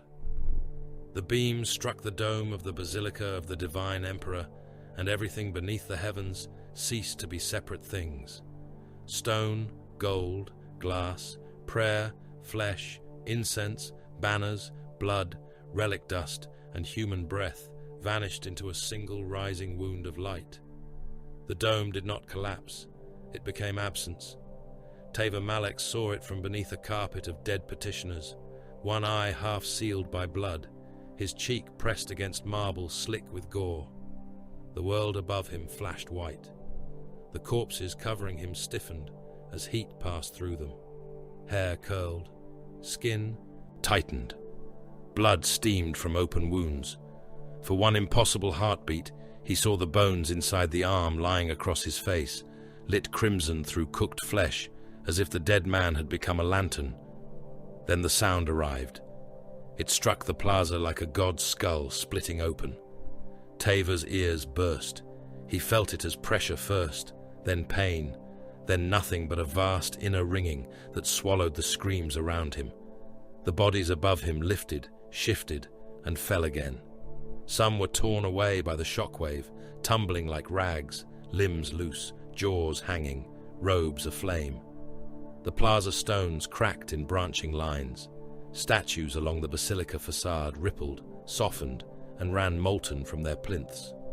The emperor's carved saints became faceless dribbling things, their gilded features sliding down their chests in ropes of liquid metal. The great bells fell next. They had hung in the basilica towers since the consecration of Monarchia, each one broad as a habitation block, each one named for a compliance victory, each one rung on days when whole populations were told that obedience had saved them. The lance strike sheared the towers from their spines. The bells dropped through smoke and steam, turning slowly as they fell, their surfaces glowing red, their bronze mouths wide as if trying to scream. They struck the evacuation avenues. The impacts killed hundreds at once, not by blade or shell or flame, but by weight beyond comprehension. A bell fell into a crowd trying to flee westward and reduced men to a red paste that sprayed outward in a circular tide. Bodies vanished beneath it. Those at the edge were cut apart by fragments of shattered bronze and masonry. A man was struck by a flying strip of bell metal from shoulder to hip and opened like meat beneath a butcher's saw, organs spilling from him in a steaming heap while his legs ran 3 steps without the rest of him. Another bell crushed a shrine cart, a line of wardens, and the front ranks of a pilgrim column, leaving only flattened limbs protruding from beneath its glowing rim. The basilica burned without fire for several seconds, every edge incandescent, every wound bright. Then the macro shells began to fall. They came through the clouds as black shapes ringed in plasma wake, dropped from the upper void by gun decks that had calculated the death of a city in arcs, mass, and blast yield. The first shells struck the outer districts, each impact blooming into a tower of dust, flame, and pulverized stone. The second wave walked inward, measured and pitiless. Hab cloisters folded into themselves, shrine towers snapped, bridges leapt from their moorings and fell into roads filled with screaming refugees. Pressure fronts raced along avenues, picking up carts, bodies, prayer pylons, and broken vehicles, hurling them into walls with wet and metallic impacts. Monarchia had possessed void shields over its holiest districts. The word-bearers had not trusted sanctity alone to protect what they loved. The shields rose now in flickering hemispheres of blue light. For a moment, they endured. Lance beams struck them from above. Macro shells burst against them in flowers of sun-hot force. The shield domes shuddered, brightened, darkened, brightened again. Under them, crowds cheered because hope was a stupid animal and did not understand engineering. Priests lifted their hands. Wardens fired rifles into the sky. Men wept in gratitude at the sight of light holding back light. Then the shields failed. They did not vanish cleanly. They tore apart in sheets of burning radiance, collapsing downward through the districts they had been raised to protect. Wherever the dying shield touched flesh, it flash-cooked it. Men became silhouettes of ash, faces sloughed from skulls, eyes boiled in their sockets. The cheering changed to a sound without language, and then the macro shells found the unguarded ground. Behind the bombardment came the 13th Legion. The Ultramarines advanced as though the apocalypse had been scheduled and rehearsed. Tactical squads moved street by street, their armor dusted grey, their bolters steady. They cleared surviving alleys, temple mouths, pilgrim hostels, and undercroft exits with disciplined bursts. Men who ran unarmed toward the marked evacuation corridors were driven onward with barked commands. Men who ran toward the sanctuaries were struck down. Men who raised weapons died before their shouts became words. Destroyer cadres followed, in sealed warplate, their armor marked with hazard sigils and chemical scoring. They moved through contaminated religious archives, sermon schools, and hidden chambers beneath the civic shrines. Where they found doctrinal caches, they marked them in red. Where they found resistance, they burned it out with weapons that left no noble corpse behind. Phosphex clung to stone and flesh alike, a hungry green-white fire that crawled into wounds and under doors.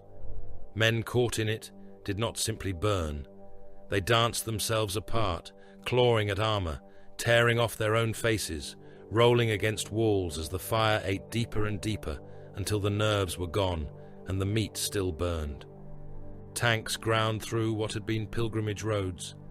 Land raiders shoved through crowds of abandoned relic carts and crushed them beneath adamantium treads. Sicaran battle tanks pivoted at intersections and fired into fortified shrine houses, their accelerator cannons chewing through walls, defenders, altars, and support columns in the same breath. A Fellblade Super Heavy rolled along the avenue of First Compliance like a moving fortress, its main gun turning slowly toward any structure whose resistance markers remained active. Its passing shook the dead from balconies. Mechanicum demolition engines entered after them. They were not cruel. Tava saw that, and the realization was worse than cruelty. Hatred might have recognized Monarchia as a thing worthy of emotion. The engines did not. They came on segmented tracks and piston legs, dragging cables, cutter arms, seismic hammers, thermal lances, and great cogitator vanes that spun through clouds of ash. Tech priests walked beside them, red robes snapping in the hot wind, faces hidden behind brass masks and lens clusters. Their voices rose in Binharic litany, bursts of static and clicking logic that sounded less like prayer than insects speaking inside a corpse. The machine spirits calculated. Load-bearing walls, collapse vectors, heat blooms, escape probabilities, structural weakness, blast transfer, population movement, archive density, foundation fatigue. Nothing of beauty entered the equation, nothing of faith. A cathedral was a mass of stone under stress. A statue was a vertical hazard. A prayer tower was an unstable column. A reliquary was combustible matter within a condemned zone. The engines bit into Monarchia and began to take it apart. Far above the killing ground, on a command platform overlooking the city, through layers of armor glass and hololithic projection, Robut Guilliman watched the perfect city die. He stood without helm, his face lit by tactical glow and reflected fire. Around him, Ultramarines officers received reports and issued orders in calm voices. Casualty estimates, evacuation corridor status, shield failure confirmation, lance battery recharge cycles, resistance nodes, ammunition expenditure, civilian flow rates, structural collapse sequencing. Every horror below arrived here as data, and every datum found its place in the primarch's mind. He did not smile. He did not rage. That was what made him terrible. A lesser warlord might have enjoyed the breaking. A butcher might have leaned close to the glass, drunk on flame. Guilliman watched, as a builder watched the demolition of an unsound bridge, not without feeling, not without cost, but without deviation. His cruelty was obedience refined into strategy, stripped of appetite until only command remained. "Western corridor holds," said one officer. "Reinforce it," Guilliman said. "No secondary panic collapse. Use armor to create barriers. Bolters only against armed obstruction. Basilica strike successful. Dome neutralized. Secondary tower collapse ongoing. Continue exclusion perimeter. Shrine guard elements massing near the Martyr steps remnant." Guilliman looked to the hololith. Red icons gathered in a broken crescent around a half-buried plaza. "Offer surrender once," he said. "And if refused?" The Primarch's gaze remained on the map. "Then remove them." They refused. The word-bearer shrine guard gathered beneath the shattered ribs of the Western devotional quarter, mortal warriors in crimson lacquered armor, their faces painted with ash, their weapons raised beneath banners scorched black at the edges. They were not legionaries, but they had been trained by the sons of Lorgar, drilled beneath the eyes of giants, taught that death in service. To truth was not loss, but offering. Their captain carried a power spear, whose blade flickered weakly from a damaged cell. Around him, hundreds of guardsmen loaded rifles, checked grenades, kissed scripture strips, and waited for the blue line to appear through the smoke. The Ultramarines offered surrender through a vox horn mounted on a rhino chassis. "Lay down arms. Proceed west. Final warning." The shrine guard answered with a hymn. Their captain lowered his spear. They charged. For 3 seconds they were magnificent. Crimson armor flashed through smoke. Banners rose. Men screamed Lorgar's name and the Emperor's. not understanding yet that the names had been made enemies by command. Their boots struck broken marble, their rifles fired, their spear tips shone, their hymn became a roar that might have shaken a mortal army. The Ultramarines' heavy bolters opened. The charge became weather made of blood. Shells tore through the front ranks and burst behind them, killing men in clusters. Armor plates shattered, heads snapped apart, chests opened in explosive blossoms. The captain took 3 rounds before he fell. The first blew away his left arm and half the banner behind him. The second punched through his abdomen and scattered his intestines across the men at his back. The third struck his face and ended his hymn in a mist of teeth, skull, and ash paint. The shrine guard did not reach the Ultramarine line. They died in rows. The survivors stumbled over the burst bodies of those ahead of them and were cut apart in turn. One man, both legs gone at the knees, dragged himself forward with a combat knife between his teeth until an Ultramarine stepped on his spine and fired into the next rank without looking down. Another held his own spilling guts with one hand and tried to raise a pistol with the other. A bolt round struck the pistol, the hand, and his sternum in one detonation. When the guns ceased, the plaza steamed. The Ultramarines reloaded and advanced over the dead. In the chapel of the 9th Wound, a last pocket of defenders barricaded themselves among broken pews and toppled saints. Teva reached the side street beyond it, half crawling, half staggering, driven onward by fire and terror rather than intention. He saw the chapel wall bulge outward. For a moment, he thought another shell had struck. Then the wall exploded from within. A Contemptor dreadnought came through the masonry.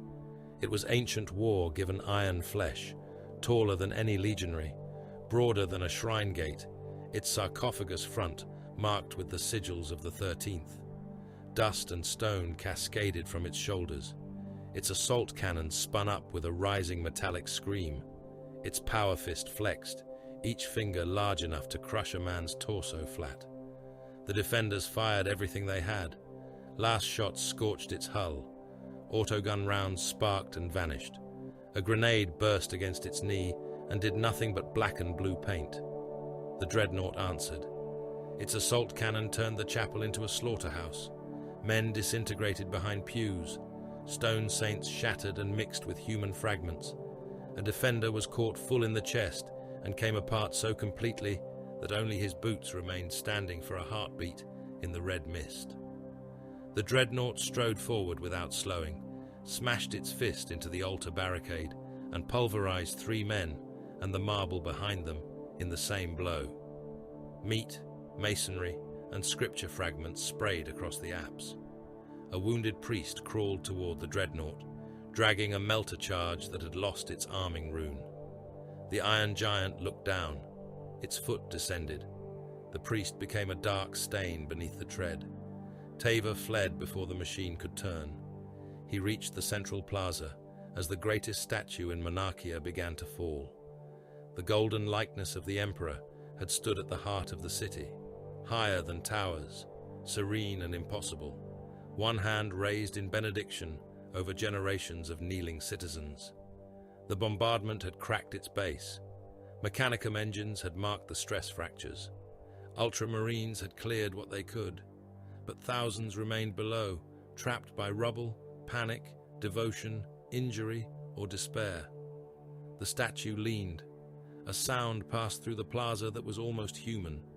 Metal shrieked. Stone supports burst. Internal spars snapped one after another, each crack like a cannon shot.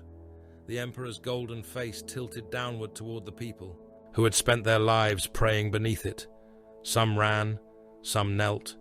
Tava stood frozen, blood dried to his robe, ash in his mouth, deafness ringing in his skull. The statue fell face first. Its serene expression crushed the plaza. Hundreds vanished beneath the divine features. The nose drove through marble and bodies alike. The lips struck a line of petitioners and smeared them into red paste. One open eye, wide as a temple gate, shattered over a cluster of priests and filled the air with golden shards that cut men apart as they fled. A hand the size of a hab block smashed through the evacuation road, flattening carts, wardens, wounded, and a squad of shrine guards trying to carry their banner away. The Emperor's likeness lay broken across Monarchia, its calm face half buried in the blood of its worshippers. No sermon could have survived the meaning of it. No correction could soften it. Teva sank to his knees, but not in prayer. Around him, the final bombardment began. The fleet no longer struck points. It erased regions. A quarter continent of sacred urban sprawl shook beneath descending wrath. Macro shells walked in chains from the outer districts to the inner shrine belts. Lance beams cut straight roads of molten glass through whole neighborhoods. Water reservoirs burst and boiled, sending storms of scalding vapor through low streets, packed with the slow and wounded. Towers fell into manufactoria. Cathedrals collapsed into undercrofts. Hab blocks folded like paper lanterns in a furnace. Shockwaves swallowed screams before they could rise. Monarchia became fire, then dust, then falling stone, then silence broken only by guns. In the ruins of the astropathic choir chamber, deep beneath a half-collapsed tower whose upper levels had been sheared away by the first barrage, one surviving astropath twitched in an iron chair. His eyes were gone beneath a crust of dried blood.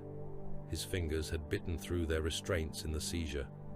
Around him, the other choir members hung dead, heads split, tongues black, spines fused to their cables by heat. An ultramarine stood over him with a bolter ready.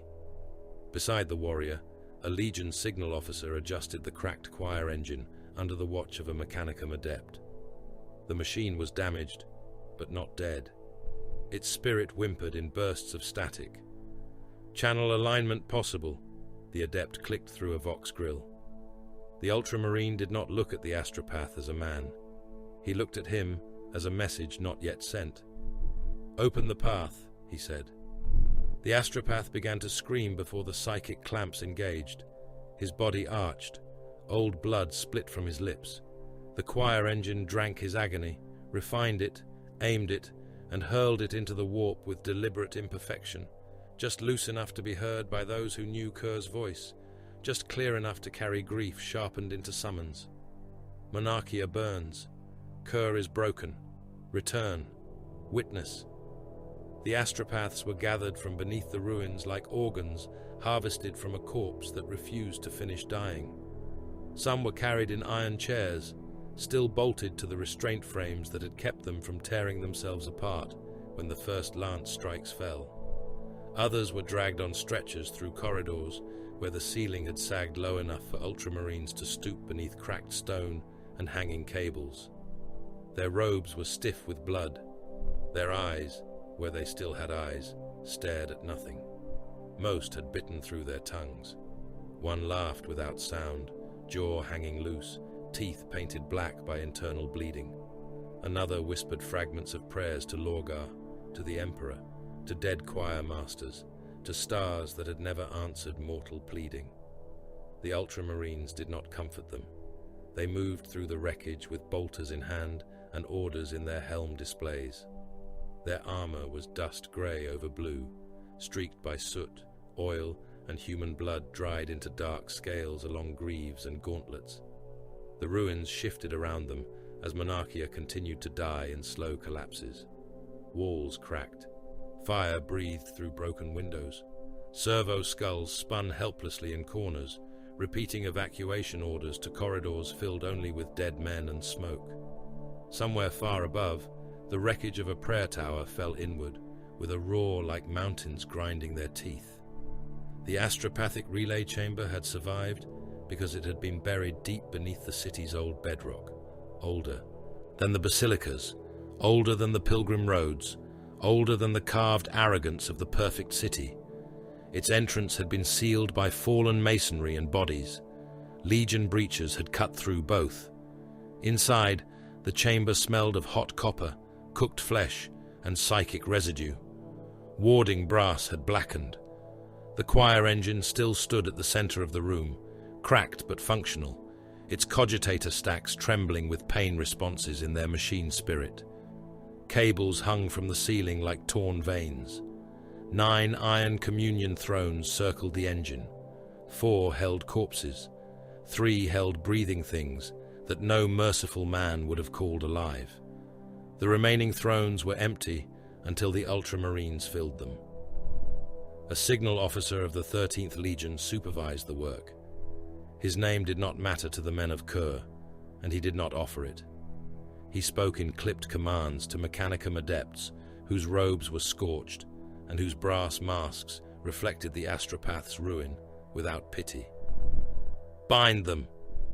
A surviving choir initiate began to scream when the restraints closed around his wrists. He was young, perhaps not yet fully sanctified into the choir, his skull shaved and marked with the sigils of sanctioned soul binding. His left eye had burst during the bombardment. His right rolled wildly toward the Space Marine.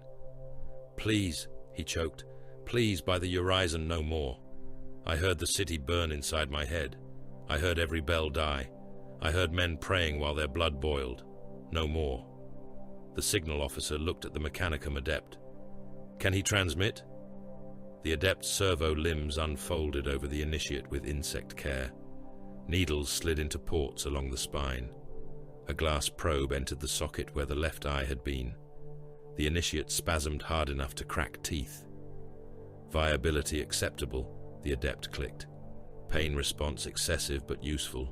Psychic coherence unstable. Additional restraint required. Apply it. The initiate's plea became a wet gargle as a metal gag was forced into his mouth. Other astropaths were locked into place. One had to be nailed through the palms to stop his fingers from tearing at the cables. Another began speaking in 3 voices, none of them his own, warning that the warp was full of mouths and that the mouths were laughing. An ultramarine struck him across the temple with a gauntleted backhand, not to punish, but to disrupt the seizure. The skull did not break. It dented. The astropath sagged, blood running from his ear. The signal officer waited until the choir engine woke.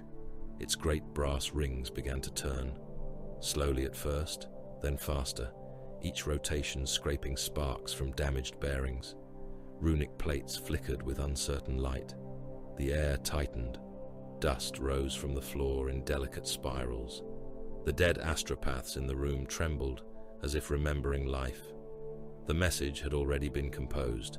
It contained no appeal to mercy, no cry for aid, no layered diplomacy. It was not an accident leaking through the immaterium. It was a hook, its barb made from ash and obedience. Monarchia burns. Kurr is broken. Return. Witness. The first astropath died before the words fully formed. His head snapped back, throat swelling as if something inside him tried to crawl upward. Blood jetted from his nose in a black stream. The restraints held him upright even after his spine broke. The others carried the signal. They screamed it into the warp. Their bodies convulsed in their thrones. Flesh split around restraint bands. Teeth shattered against metal gags. Psychic force bled from them in visible distortions, making the air above the choir engine ripple like heat over a pyre. One astropath clawed so hard against his bindings that the bones of his fingers pushed through the skin. Another opened his mouth despite the gag and poured smoke from between his teeth. The Ultramarines watched until the Mechanicum adept inclined its head. "Transmission away." The signal officer nodded. "Confirm vector. Encoded resonance tied to 17th Legion fleet markers. Probability of reception high. Maintain pulse." The adept turned its brass face toward him. "Sustained transmission will kill the remaining choir." The Ultramarine looked at the astropaths as they shook, bled, and died by degrees. "Maintain pulse," he repeated. Far from Kurr, in the depths between compliance wars, the Word-Bearer's fleet moved like a procession of armed cathedrals through the void. The ships of the 17th Legion did not look like the ships of colder legions. Their hulls were crimson, their armor plates darkened by void dust and war scars, their prows shaped with severe reverence into blade arches, temple fronts, and armored reliquaries. Golden scripture ran along their flanks in lines so vast that attack craft could pass between the letters. Gun batteries jutted beneath colonnaded superstructures. Lance turrets slept behind carved casings. Hangar mouths opened like chapel doors into darkness, full of waiting stormbirds and drop craft. Banners hung in internal void chapels where no wind moved them, each one bearing the names of worlds brought into illumination. Within the flagship, warriors prayed with weapons in their hands, not soft prayers, not mortal muttering. These were legion devotions, spoken from vox grills and transhuman throats, in chambers where bolters rested on black stone racks and chains wards hung beside censers. Armory serfs moved between towering figures with oils, seals, ammunition cases, and oath parchments. Tech marines attended warplate as if tending relic sarcophagi. In the sermon decks, iterators rehearsed teachings meant for worlds not yet conquered. In the warrior lodges, captains spoke in lowered voices beneath icons of the emperor and the primarch. In the gunnery vaults, mortal crews loaded macro shells under the eyes of crimson-armored overseers, each shell inscribed with words of truth and death. Argyll Tal stood in one of the upper chapels when the signal arrived. He wore his armor without helm. The red plate of the serrated sun had been cleaned after the last campaign, but war never truly left ceramite. Scars crossed the lacquer. A gouge along one pauldron had been filled with devotional silver. The bolt pistol at his side was loaded. His blade rested near his hand. He had been listening to an old brother speak of Kurr, of Monarchia, of the city that proved their father had been right. Then every candle in the chapel blew out. There was no wind. The vox shrieked. Not static. Pain. 1,000 knives dragged through brass. The warriors turned as one. Mortal attendants fell to their knees with blood spilling from their eyes. A lectern split down the middle. The chapel's hololithic shrine flickered, showing for a heartbeat a city under white fire, a dome vanishing, a statue falling face first into its worshippers. Then the message came through. Monarchia burns. Kurr is broken. Return. Witness. No one spoke after it. The silence was not empty. It was full of murder. Argyll Tal felt both of his hearts slow, then hammer hard enough that his armor's internal monitors clicked warnings into his ear. Monarchia, the perfect city, the jewel of Kurr. He had walked its avenues beside his brothers. He had heard mortals weep at the sight of Lorgar. He had watched old enemies kneel in its plazas and rise as citizens of something greater than fear.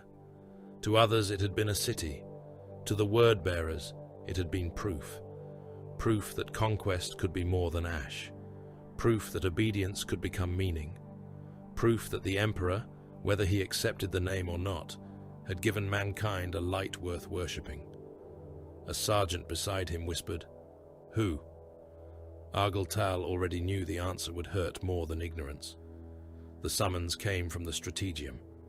He went at once. Lorgar Aurelian stood beneath a hololithic projection of Kurr when Argyll Tal entered. The primarch was robed in white and gold, his armor beneath it gleaming like dawn hidden under mourning cloth. His skin seemed carved from warm light, but the light had dimmed. Around him stood Corps Faron, Erebus, chapter masters, commanders, officers of the fleet, and warriors whose names carried blood and reverence across the legion. The message played again. Monarchia burns. Kurr is broken. Return. Witness. The hololith stuttered with broken images stolen from the dying choir. White beams, blue armor, falling towers, dead pilgrims, the basilica dome becoming light, the emperor's statue shattered across a plaza of blood. Lorgar did not move. That was what frightened Argyll Tal most. He had seen his father speak worlds into compliance. He had seen him grieve dead sons.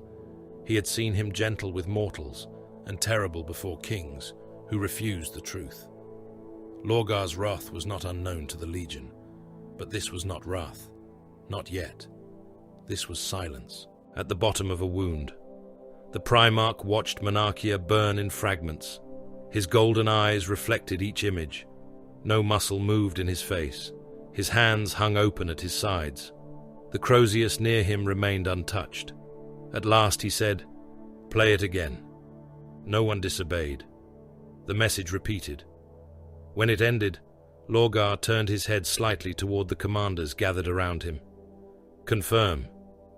A fleet officer bowed so low his forehead nearly struck the deck. The resonance matches Kurrite astropathic imprint. Transmission origin is Monarchia. The signal has been forced and sustained. By whom? The officer swallowed. Unknown, Lord. The signal contains imperial command compression. 13th Legion encryption ghosts are present in the carrier bleed. The room changed. Not visibly. Not enough for mortals, perhaps. But Argel Tal felt it in the sudden stillness of every warrior. The 13th, Ultramar, Guilliman, a brother's hand upon the knife. Lorgar closed his eyes. When he opened them, the wound had gone deeper. He did not look enraged. He looked emptied. Monarchia was perfect, he said. No one answered. It was not merely stone. It was not merely praise. It was the shape of understanding. We built it for him. We raised a world from ignorance and made it kneel before truth. I thought... He stopped, and the pause was worse than a scream. I thought he would see. Argel Tal bowed his head, not because protocol demanded it, but because looking upon his father's pain felt like trespass. Kurr moved first.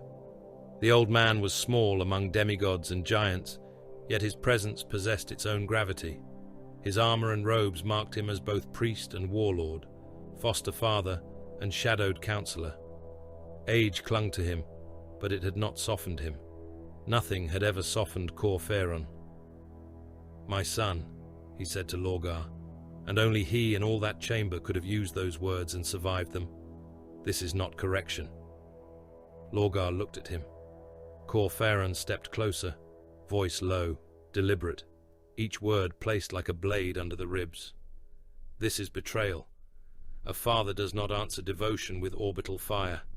A sovereign does not punish loyalty by butchering the loyal.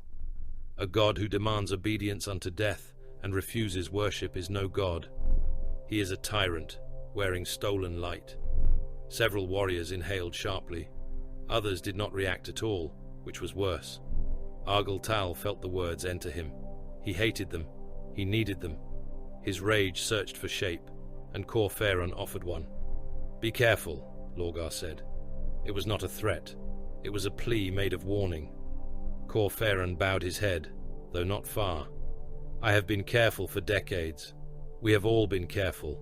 We have named his will truth. We have broken worlds in his name.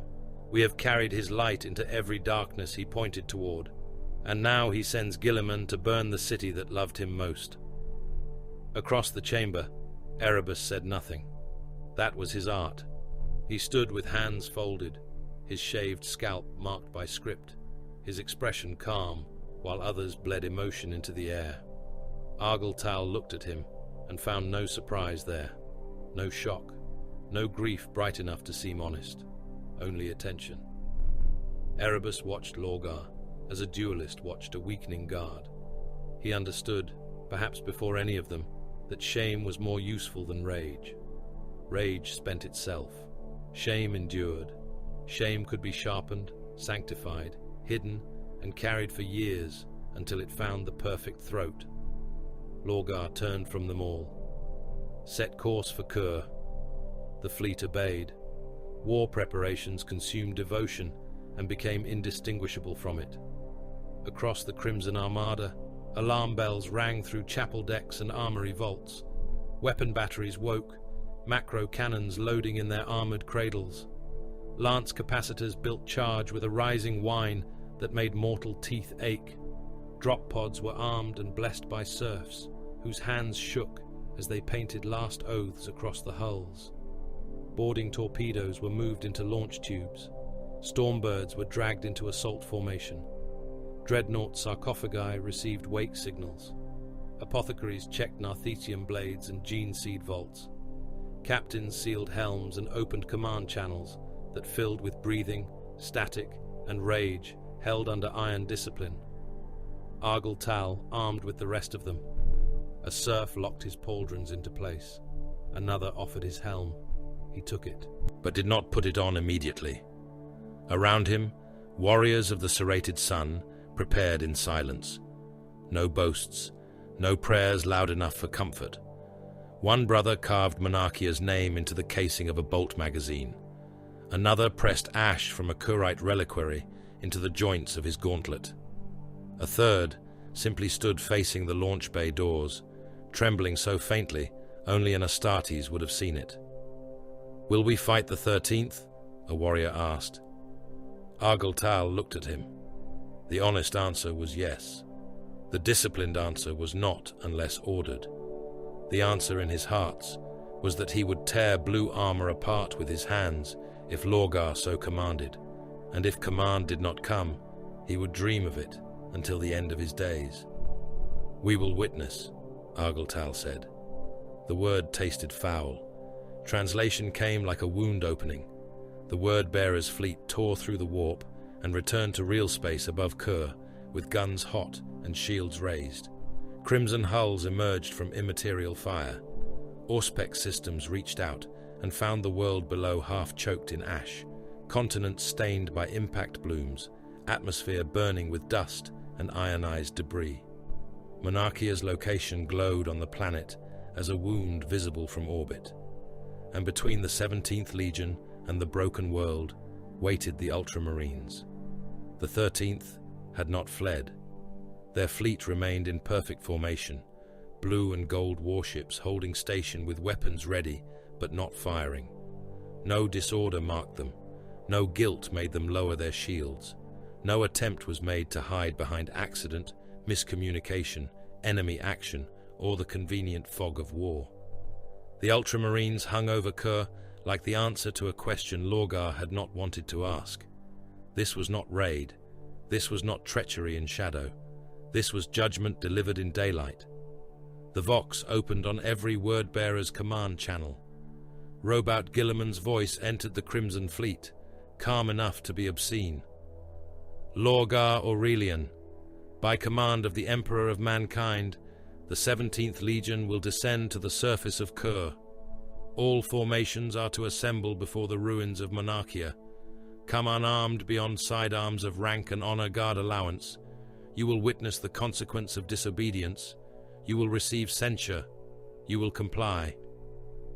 Argyle stood in the launch bay among his brothers as the words echoed from the speakers. No one moved. Then Lorgar's voice answered across the Legion. "We descend." The word-bearers descended through the corpse smoke of Monarchia in ships the color of old wounds. Stormbirds came first, vast and brutal, their wings blackened by atmospheric entry, their hulls marked with scripture, flame, and the open book of the 17th Legion. Behind them came dropships, assault carriers, bulk landers, command craft, and armor barges, whose engines made the ruined air tremble. They did not come screaming down as invaders. They came as sons, summoned to a father's funeral, and every engine note sounded like restraint, stretched thin enough to cut. Kurr's sky was no longer sky in any honest sense. It was ash, vapor, and orbital discharge, a ceiling of grey-black filth torn by the contrails of aircraft and the glow of fires that could be seen from the upper atmosphere. Beneath it, where Monarchia had been, the world had become a plain of powdered stone and cooling metal. No avenue remained whole. No dome stood unbroken. Cathedral ribs jutted from the ash like the bones of dead beasts. The central basilica was a crater filled with molten glass and half-buried statues. The emperor's fallen likeness lay across the heart of the city, face shattered, one golden eye filled with blood-dark rainwater and soot. The first stormbird struck ground beyond the ruins, with enough force to drive ash outward in a spreading ring. Its ramp dropped. Argyle stepped into the dead city's breath. The ash came to his knees in some places. It hissed against the heat of his greaves. His armor filters tasted the air and offered him a report he did not need.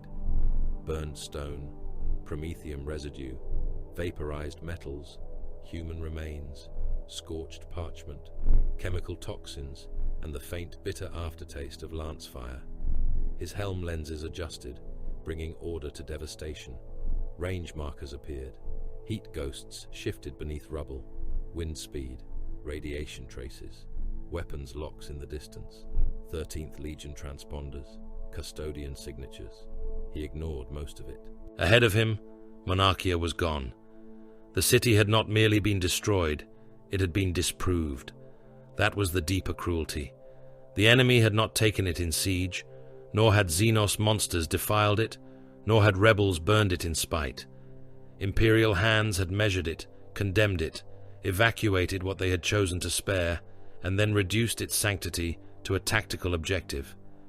The ash under his boots had once been sermons, relics, bones, petitions, homes, icons, and kneeling faithful. Now it was terrain. More ramps fell, more crimson warriors emerged. The 17th Legion formed across the ashen plain in ranks so wide that the ruined horizon seemed to wear them as a wound. 100,000 transhuman warriors answered the summons to humiliation. Chapter by chapter, company by company, the sons of Lorgar took their places beneath the murdered sky. Their armor was red, black, and parchment white, marked with oaths and scripture, though many had scraped away fresh devotional seals before descent in bitter obedience to command. Crusade rested in the hands of ranking officers. Bolters were mag-locked, where permitted by rank and honor guard protocol. Blades of office hung at hips. Helms turned toward the ruins and did not move. No one sang. That was wrong. Argyll Tal had never heard his legions silent in the presence of sacred ground. Even before war, especially before war, the word-bearers gave voice to meaning. They filled ships, cities, trenches, and execution grounds with devotion until sound became architecture. But here, before the dead heart of Kurr, silence ruled them. It was not discipline alone. It was shock wearing discipline's mask. Across the ash, the Ultramarines waited. They had arrived as executioners and remained as witnesses to their own work. Blue ranks stood in perfect spacing, gold trim dimmed by dust, every formation aligned according to some cold geometry that seemed obscene amid ruin. Tactical squads held their bolters low but ready. Heavy weapon teams occupied shattered causeways and the ribs of broken shrines. Tanks sat in overwatch along the dead pilgrimage roads. Land raiders and Sicaran battle tanks still hot from urban advance, their guns trained with impersonal patience. Fellblade super heavies loomed farther back, main barrels still and black, as if sleeping only because no one had yet spoken the right word. Aircraft circled overhead. Thunderhawks moved through the smoke in wide, controlled arcs, their engines holding position above the no-man's land between the legions. Command banners stood unmoving in the hot wind, fixed by mag clamps and servo poles. The 13th Legion did not look triumphant. That made them harder to hate in the simple way. They looked ready. Ready was worse. Remember, don't forget to like, comment, and subscribe. Support helps. Between blue and crimson stood the custodes. They did not form a line as soldiers formed a line. They stood apart from all formations, gold against ash, guardian spears held upright or angled slightly downward, their helms impassive, their plumes darkened by smoke. They were few beside the legions, and yet their presence cut deeper than tanks or aircraft. They were not there to fight a battle, though every warrior present knew they could. They were there as the Emperor's unseen threat, the golden limit of defiance, not a battle line, an authorization waiting to become death. Argyll Tal looked at them and felt an old unease stir beneath his rage. Astartes were made to kill humanity's enemies. Custodians were made to stand near the source of command and ensure nothing touched it. That difference mattered. Every warrior of the 17th knew it. They might have denied it aloud, wrapped denial in pride and scripture, but their bodies understood. Even anger moved more carefully near gold. Then Lorgar came. He walked from his stormbird without helm, the ash wind pulling at his white robes and turning their hem black. His golden skin was streaked by soot, not hidden by it, and the contrast made him seem both luminous and wounded. The crozius was in his hand, not raised, not flourished, carried like a relic that had remembered it was also a weapon. His eyes were fixed on the place where Monarchia's central towers had stood. Argyltal had seen his father command armies, humble kings, lift worlds from terror into obedience. He had seen him speak and make men weep as if their souls had been opened. This figure walking through the ash was still that being, still Primarch, still the Urizen, still the Golden Sun, but something had changed. Rage would have been easier to bear. Rage had direction. This was disbelief, hardened around grief, a pain so vast it had not yet found the mercy of fury. The legion bowed as he passed. Lorgar did not acknowledge them. He walked toward the center of the killing ground, and Argyltal followed with the honor detail, his hearts beating against his breastplate like fists against a sealed door. Kurr came with them, old, armored, leaning less than age should have demanded. Erebus walked near him, face calm, eyes lowered in a manner that would have seemed humble to anyone who had not known better. From the Ultramarines' line, Robut Guilliman advanced. The Primarch of the 13th came in full warplate, blue and gold beneath the ash, his face uncovered, his expression severe. His sword rested at his side. His hands were empty. That mattered too. He came not as duelist, nor as supplicant, but as judge who had already passed sentence and remained only to see it understood. The distance closed between the brothers. The legions watched. The whole broken world seemed to hold its breath. Guilliman stopped before Lorgar amid drifting ash. For a heartbeat, neither spoke. They were giants cast in different truths. Lorgar, radiant with wounded devotion. Guilliman, armored in order, grief concealed behind discipline so perfect it almost looked like indifference. When Guilliman spoke, his voice carried through external vox, clear enough for nearby ranks to hear. "Brother." Lorgar looked at him as if the word had been thrown like a stone. "Do not call me that while my city smoulders behind you." Guilliman accepted the rebuke without visible change. The order came from the Emperor. There it was. No apology, no explanation first, no shelter behind strategy, no false claim of regret offered as balm. The blade was named before it was turned. Lorgar's fingers tightened around the haft of his crozius. "The Emperor," he said softly. The words were not denial. They were a man touching the edge of a wound to prove it had truly been made. "Yes," Guilliman said. Lorgar turned his head, slowly, looking over the ruins. His gaze moved across the crater of the basilica, the collapsed prayer towers, the ash fields where avenues had been, the fallen statue whose broken face stared sideways into the smoke. "We built this for him," Lorgar said. His voice began low, but it gathered force as it moved, not shouted, not yet, but laden with something unstable and bright. "We raised a world from ignorance and clothed it in truth. We took a people drowning in the lies of old night and taught them the name of mankind's salvation. Monarchia was not rebellion. It was not corruption. It was not Xenos filth, nor warp cult, nor tyrant palace. It was love made stone." Guilliman's jaw tightened. Lorgar stepped closer. "Why?" The word cracked through the ash. Argyltal felt it enter his armor like impact. "Not why was it attacked," Lorgar continued, and now the tremor in his voice was no longer hidden. "I see the ships. I see the guns. I smell what your obedience has done. I ask why perfection was punished, why illumination was answered by fire, why the Emperor's own image lies shattered among the bodies of those who adored him." Guilliman did not look away, because it was not perfection. The word-bearer's line shifted. It was small, a ripple, a breath, armor joints flexing, gauntlets tightening, the sound of ceramite remembering war. Guilliman heard it. Of course he did. He continued anyway. Monarchia was deviation rendered beautiful enough to deceive its makers. Compliance is not worship. Unity is not adoration. The imperial truth is not a scripture to be sung until reason kneels beneath it. You are not uplifting these worlds into obedience, Lorgar. You are binding them into reverence. Lorgar's eyes brightened with something dangerous. Reverence for our Father, for an image of him he has forbidden. And if he is worthy, the question is irrelevant.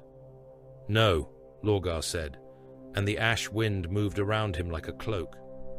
That is the first lie you have spoken to me today, Roboute. Worthiness is the only question.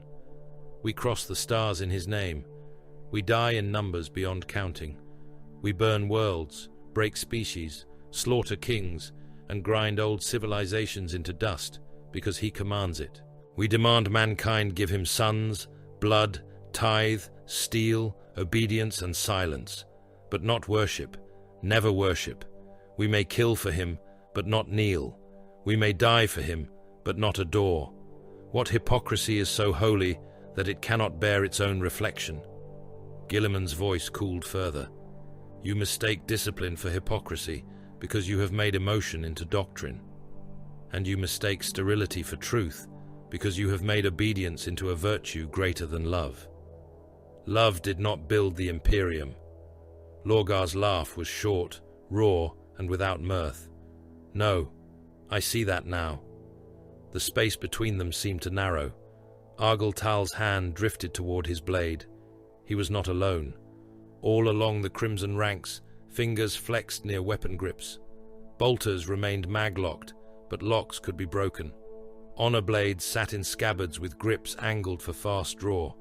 Crosy lowered by fractions. Chaplains and captains leaned forward like hounds scenting blood. The 17th Legion did not move as a mob. It moved as a wounded beast, deciding whether pain had become permission. Across from them, the Ultramarines reacted with almost insulting precision. Targeting runes flashed across helm lenses. Heavy bolters adjusted. Tank turrets rotated a few degrees. No more, because no more was necessary. Aircraft above dipped into firing lanes. Sergeants spoke over private vox channels. Squads tightened spacing. The 13th did not flinch, did not threaten, did not shout. They prepared. Argyltal saw one ultramarine officer raise 2 fingers. A signal. A small one.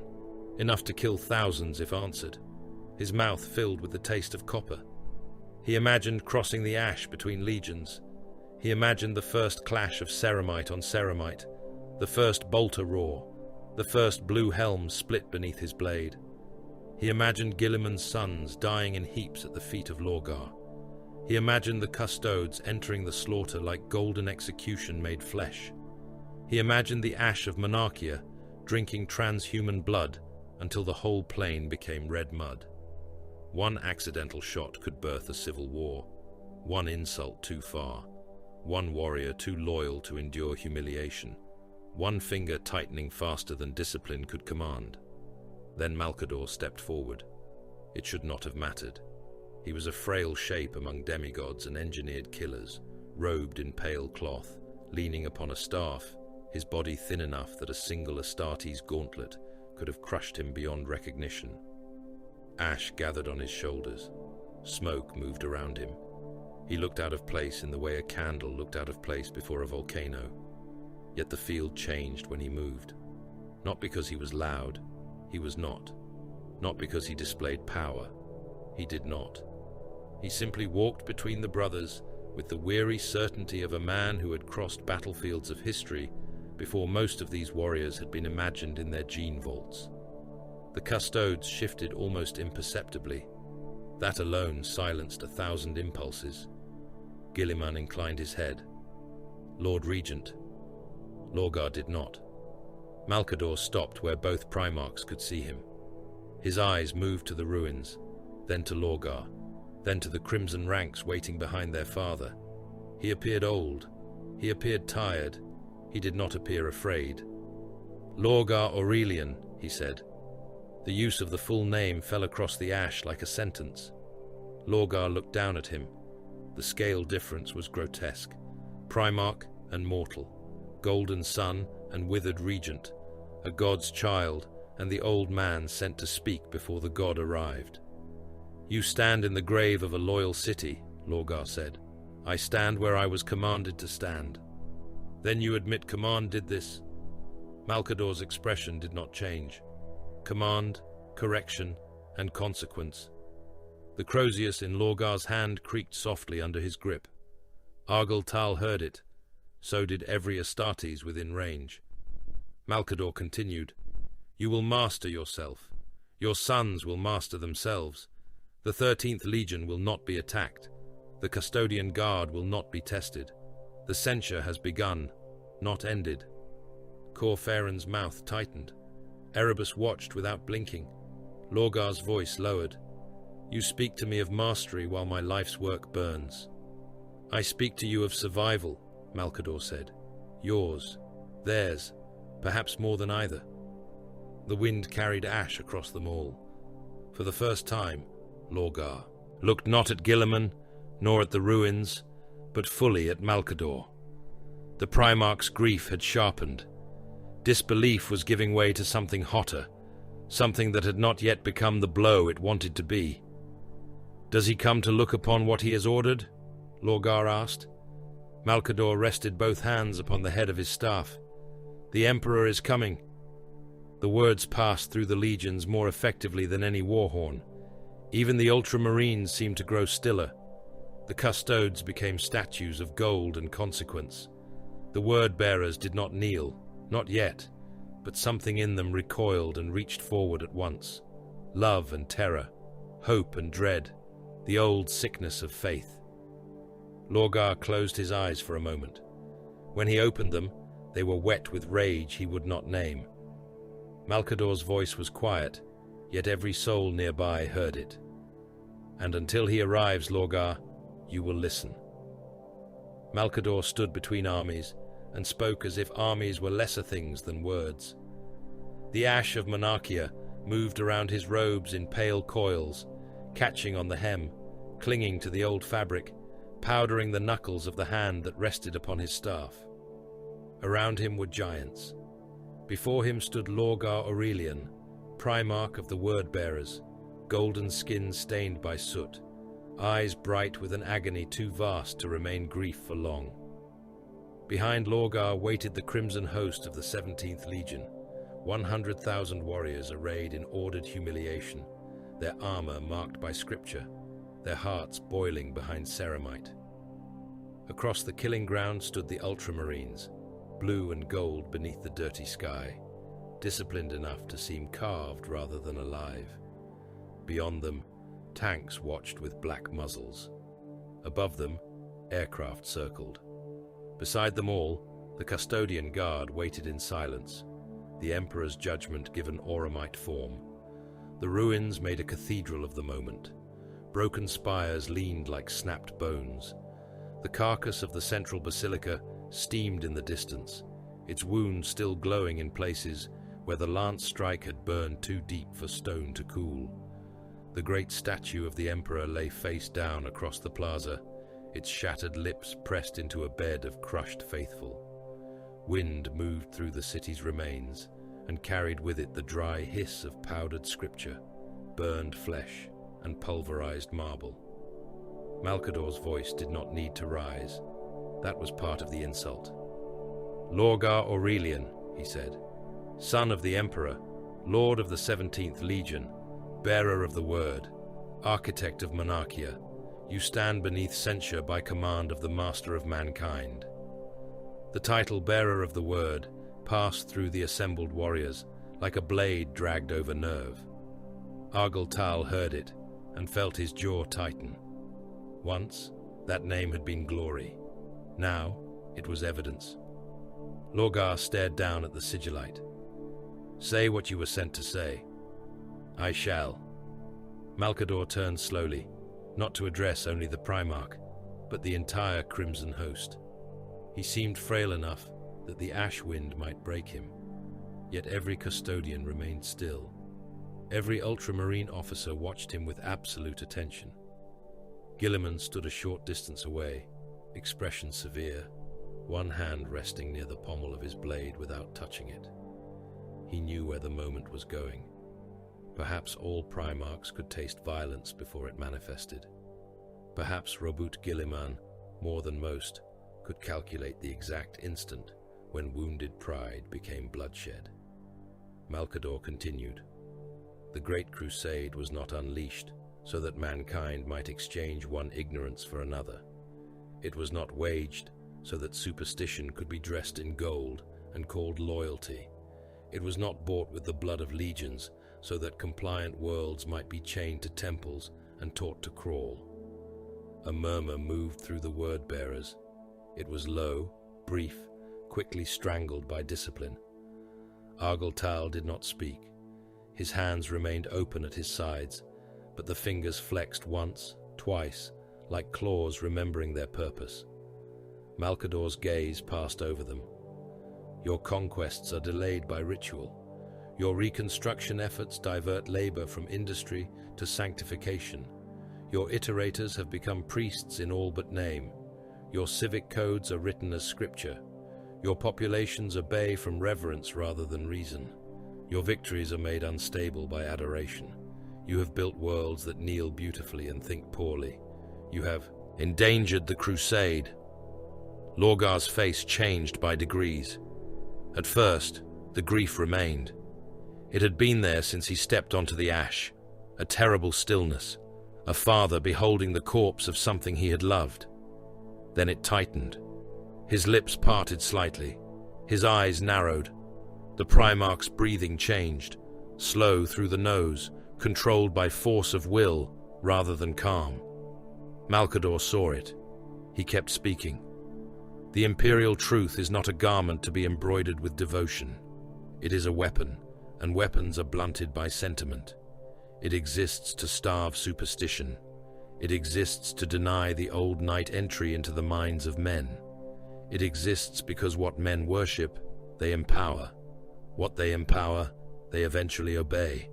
The emperor will not be made an idol in his own imperium. The emperor, Lorgar said, voice low, is the imperium. Incorrect. The single word struck like a gauntlet. Argyltal felt the ranks behind him shift. Armor creaked. Vox clicks whispered over sealed channels. Some word-bearers bowed their heads, not in submission, but in the effort not to move. Malcador stood before a primarch and corrected him as one might correct a failing clerk. The Imperium is mankind bound to purpose, the Sigillite said. The Emperor is its architect and master, not its god. Lorgar took one step forward. Ash puffed around his boot. He is more than architect. He has forbidden that interpretation. He may forbid the sun to shine. It will not obey. Guilliman moved then, not forward enough to intervene, but enough that his presence entered the space between them. Lorgar. The name carried warning, not threat. Warning from one brother to another, iron beneath restraint. Lorgar did not look at him. Malcador did not either. The Sigillite's eyes remained on the golden sun before him. There was no flinch in them, no calculation visible to mortal perception, no fear. That made him more terrible to Argyltal than an army would have been. Malcador had no ceramite plate, no gene-wrought muscle, no strength of limb that could match even the least of the Legion's Astartes. Lorgar could fold him in half with one hand. He could shatter the old man's skull with a finger strike. He could crush his ribcage around his hearts, if men like Malcador even had hearts in the same way other men did. Yet the Sigillite stood as terror's will, and made weakness into accusation. You were warned, Malcador said. You were corrected in private council. You were given opportunity to abandon this drift from truth. Instead, you raised Monarchia. You made your error monumental. You carved disobedience into a continent and taught mortals to call it perfection. Lorgar's hands flexed. The motion was small, but every warrior within sight saw it. His fingertips curled and opened, curled and opened. The golden skin over his knuckles tightened. Ash clung to the wet shine of soot across his palms. The crozius rested in his right hand, but his left was empty, and somehow that empty hand became the most dangerous weapon on Kurr. Argyltal watched his father and felt horror begin beneath his rage. Not horror for Malcador, not yet. Horror because the mask was cracking. The primarch who had spoken kingdoms into kneeling, who had preached to worlds beneath orbital fire, who had taught his sons that wrath must serve revelation, stood visibly unraveling in front of both legions. The word-bearers could endure seeing Lorgar angry. They could endure seeing him wounded. They could not endure seeing him made small by grief. The Emperor had not merely burned a city, he had dragged a father's soul into the open and commanded his sons to watch it bleed. Malcador's voice became softer. That made it worse. You are not condemned for loving your father, Lorgar. You are censured because you have allowed that love to become disobedience. The Primarch's expression went still, very still. Do not, Lorgar said, speak of love. I speak of its corruption. A sound came from the crimson ranks, not a word, a collective breath drawn through helm grills and clenched teeth. The Ultramarines responded instantly. Bolters rose by fractions, heavy weapons tracked, targeting runes flickered across red lenses. Tank turrets adjusted with a soft hydraulic growl. Aircraft above altered their circles, dipping toward attack angles. The 13th Legion did not shout. It prepared. The custodes moved less. That was more frightening. Guardian spears lowered by the smallest measure, not yet aimed, not yet committed, but enough that the meaning of the movement crossed the ash plain with perfect clarity. If the 17th Legion broke discipline, they would be met not with warning, but with execution. Guilliman took another step forward. "Brother," he said, his voice harder now, "master yourself." Lorgar's head turned at last. For one heartbeat, Primarch looked upon Primarch. Argyltal saw the murder there. Not the abstract violence of war, not battlefield necessity, but the hot animal desire to strike someone, something, anything, that had dared give shape to this pain. Guilliman saw it too. His stance changed, not into attack, into readiness to contain disaster. He knew what would happen if Lorgar moved against Malcador.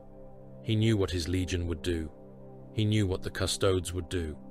He knew, perhaps, that the Imperium itself had narrowed to the width of an old man's body.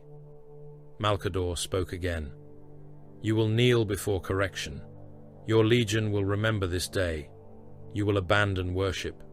You will return to the crusade as servants of the imperial truth, not priests of an unwanted divinity." Unwanted. The word did what fire had not. It reached the place inside Lorgar that the bombardment had exposed and touched it with contempt. The Primarch struck. It was not a duel. It was not a formal blow. It was not the measured violence of a warrior drawing steel against an equal. It was a backhanded eruption of Primarch fury, contemptuous and sudden, delivered with the terrible casual strength of a being bred beyond mankind's limits. Lorgar's left hand flashed through the ash. The impact cracked across the plain. Malcador was lifted from the ground, as if gravity had forgotten him. His staff spun from his grip. His body flew through dust and smoke, robes snapping around him, limbs loose in a way that made even Astartes flinch. He struck the broken ground once, skipped across shattered marble, smashed through the remains of a low shrine wall, and vanished in a burst of grey ash and stone fragments. For a heartbeat, there was no sound. Then the battlefield woke to the edge of apocalypse. Every ultramarine weapon rose. Bolters locked. Plasma coils brightened. Missile launchers found crimson targets. Heavy bolters whined as feed belts tightened. Tank engines growled. Sicaran turrets turned toward the word-bearer's line. The Fellblade's great guns adjusted with glacial menace. Above, Thunderhawks dropped lower, weapon pods opening. The word-bearers answered in kind. Maglocks snapped open along the crimson ranks. Blades slid free. Crozy came up.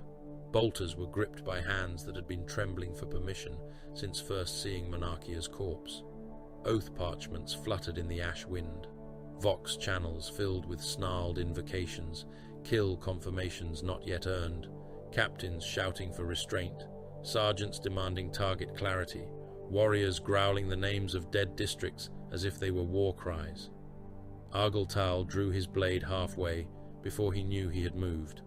Then he stopped. His father stood with his hand still raised. That was the image that froze him more completely than any command.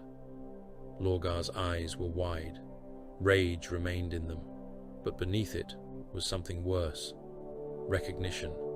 The blow had escaped him. A primarch, son of the emperor, had struck the Sigillite before both legions, not in battle, not under arms, not as declared enemy. He had lashed out like a wounded child with the strength to break cities. The word-bearers had seen it. The ultramarines had seen it. The custodes had seen it. The mask was broken. Argyltal felt shame enter him like poison. Not shame that Malcador had been hurt. The old man could have died in pieces, and many in the 17th would have called it justice. No, the horror was that Lorgar had been shown wounded past mastery. Their father, their prophet, their golden voice, had been made to strike because words had cut too deep. The Emperor's censure had not ended with a burning city. It had reached into Lorgar and dragged forth a truth no son wished to see. Guilliman's face had become stone, but his eyes were furious. Not the red fury of Lorgar, not the wild surge that demanded motion. Guilliman's fury was disciplined into something far more dangerous. He looked at the word. Bearer's line, and every calculation inside him adjusted. Argyltal could almost feel it. Ranges, casualties, kill corridors, custodian intervention time, primarch proximity, fleet posture, probability of immediate legion war. Robout Guilliman prepared, in that moment, for the possibility that he would have to kill his brother's sons under the Emperor's gaze. He did not insult Lorgar. He did not reach for him. He simply became ready. Then the ash, where Malcador had fallen, stirred. A cough came from the broken shrine wall. It was small, wet, and obscene in the silence. Stone shifted. Dust slid away. Something moved beneath pale robes now torn and darkened. Malcador rose slowly, and the sound that passed through the gathered armies was not relief. It was disbelief. His body should have been pulp. A mortal body struck by primarch wrath should have burst. Bones powdered, organs liquefied, skull opened across the stones. Yet the Sigillite pushed himself upright with one trembling hand against the rubble. Blood ran from his mouth. One side of his face had darkened with swelling. His shoulder sat wrong beneath the robes. When he breathed, something broken moved inside him. His posture bent around pain that would have made lesser men scream until their throats tore open. But he stood. His staff lay several paces away, half buried in ash. Malcador looked at it. The staff lifted. No hand touched it. It rose from the ground with a soft whisper of ash sliding from its length and flew back into his grasp. The psychic motion was effortless, or made to appear so. That was the point. Lorgar's blow had shown the physical terror of a primarch. Malcador's survival showed another kind of power entirely. Ancient, hidden, absolute. He leaned on the staff and straightened as much as his damaged body allowed. His eyes found Lorgar. Argyltal expected fury, condemnation, perhaps fear at last. There was only the same awful authority. "You will not do that again," Malcador said. The words were quiet. They carried farther than gunfire. Lorgar's lips parted. No sound came. The custodes lowered their spears another fraction. Every warrior on the field understood that another fraction might become slaughter. Malcador took one step forward. It cost him. Blood fell from his chin into the ash, each drop dark and mortal. His bones had snapped beneath the robes. His flesh had failed, yet his will had not. He walked back toward the place between primarchs, as if returning to a lectern. Guilliman did not take his eyes from Lorgar. "Hold!" he voxed to his legion. Across the blue ranks, the order rippled. Weapons remained raised. Fingers remained near triggers. but the first edge of catastrophe stopped advancing. Argyll Tal forced his blade back into its sheath. Around him, the word-bearers obeyed their captains by degrees, not because their rage had cooled, because the alternative was the death of legions. Lorgar lowered his hand. The motion seemed to age him. Malcador reached the center again. He stood where he had stood before being struck, though now his robes were torn and bloody, his breath shallow, his staff white, knuckled beneath his hand. Above them, the sky changed. At first, Argyll Tal thought more smoke had gathered. The light dimmed over the ash plain. Shadows lengthened across the broken city. The circling aircraft climbed suddenly, their engines howling as if machine spirits had sensed danger before mortal minds understood it. The custodes turned as one toward the heavens. The ultramarines became still. The word-bearers looked upward, one by one, rage faltering beneath something older. The darkness was not smoke. It was presence. A pressure descended upon Kurr, vast and invisible, as though the weight of terror itself had entered the atmosphere. The ash stopped moving. Fires guttered low. Vox static died across open channels. Even the wounded ruins seemed to fall silent. Malcador, bloodied and unbroken, bowed his head. Guilliman knelt first. The custodes lowered their spears. Lorgar looked up into the darkening sky with the expression of a son who had struck the messenger and now waited for his father to arrive. The sky split without flame. No lance fell, no macro shell descended, no thunderhead opened above the ruins. The darkness that gathered over Kurr was not weather and not smoke, though smoke recoiled before it, as if ashamed of its own smallness.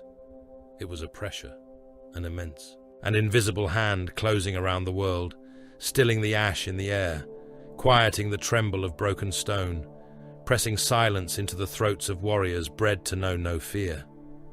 Argyll Tal felt it through his armor before he understood it. His retinal display stuttered. Auspec's runes shivered into meaningless lines, then corrected themselves and offered no explanation. His heart struck once, hard, then slowed as if some deeper rhythm had entered his blood and demanded obedience. Around him, the warriors of the 17th Legion looked upward. Crimson helms turned by the thousand. Crosy lowered, bolters dipped. The rage that had filled them after Lorgar's blow against Malcador did not vanish. It was driven down, crushed beneath the arrival of something too vast for anger to stand before. The Ultramarines knelt first, where protocol demanded it. Not in worship, never that. They lowered themselves as soldiers receiving the presence of supreme command. Blue ceramites sank into the ash. Gold trim dulled beneath the grey dust. Their bolters remained controlled across their chests, their helms lowered by regulation and instinct both. To them, the presence descending upon Monarchia was not divinity. It was law. It was order. It was the first and final voice in the chain of command. The custodians did not merely kneel. They became purpose. Their guardian spears lowered in unison. Their auramite armor caught the darkened light and seemed to burn from within, not with warmth, but with the glow of a blade drawn from a furnace. No confusion touched them, no wounded faith, no shame. The Emperor was near, and the meaning of their existence sharpened around that fact until everything else became dust beneath their boots. The word-bearers felt something different. They felt their God coming to condemn them for worshipping him. Argyll Tal could not breathe for a moment. His armor would have breathed for him had he needed it, but the failure was not physical. He had stood beneath bombardments. He had fought beneath skies full of screaming artillery and burning Xenos machines. He had watched city gates collapse under Legion assault and seen mortal armies break themselves upon the red wall of the word-bearers. None of that had prepared him for this. None of it had prepared any of them. The Emperor descended into the corpse of Monarchia. His craft was not ostentatious by the measure of imperial war, but its arrival made every warship in the sky seem lesser. It came through the smoke on wings of controlled fire, escorted by golden craft that moved with predatory grace. It settled upon the ash plain without haste, engines scattering the grey remains of the perfect city in slow spirals. The ramp lowered. Light walked down it. No mortal eye saw him truly. Argyle knew that at once. His helm lenses dimmed, brightened, dimmed again, attempting to compensate for illumination that was not wholly light. His sight offered a tall figure in armour of impossible craft, a face of severe beauty, dark hair, eyes like judgment held behind stars. His soul, if such a word could be trusted, saw something else. A sun wearing the shape of a man, a blade with a voice, a king so ancient that all other kings became children playing at command, a father, a destroyer, the answer to every prayer and the denial of prayer itself. The Emperor's presence moved across the field, and every living thing was measured by it. Some of the word-bearers began to weep behind their helms. Argyle heard it over the shared channels, not sobbing, not mortal collapse. Thin, strangled sounds forced through transhuman throats, buried beneath Vox discipline and the growl of armor systems. He hated them for it. He understood them. He wanted to join them. He wanted to tear the sound out of himself with his own hands. Lorgar stood alone before the broken city. He had not knelt. Not yet. Soot streaked his golden face. His hand, the hand that had struck Malcador, hung at his side. The Crozius rested in the other, its head dark with ash. For all his radiance, he looked wounded in a way armor could not hide. He looked like a prophet who had called down heaven and seen it arrive with an execution writ. The Emperor crossed the ash toward him. Malcador followed a pace behind and to the side, damaged but upright. Blood marked his pale robes. One shoulder sat wrong beneath the fabric. His face was bruised where Primarch wrath had found flesh, and his breath came, shallowly enough that even from a distance, Argyle helm could mark the rhythm as compromised. Yet he walked. He leaned upon his staff, and every step was a refusal to become what Lorgar's fury had tried to make him. Broken bones did not bow his authority. Torn flesh did not lessen the office he carried. In that moment, he seemed less mortal than ever, not because he was untouched, but because he had been touched by a demigod's violence and had risen with his will intact. Guilliman was already kneeling. The Primarch of the 13th had lowered himself in the ash without hesitation, head bowed, sword sheathed, face unreadable. His legion knelt behind him in perfect formation. Discipline held them like iron cables.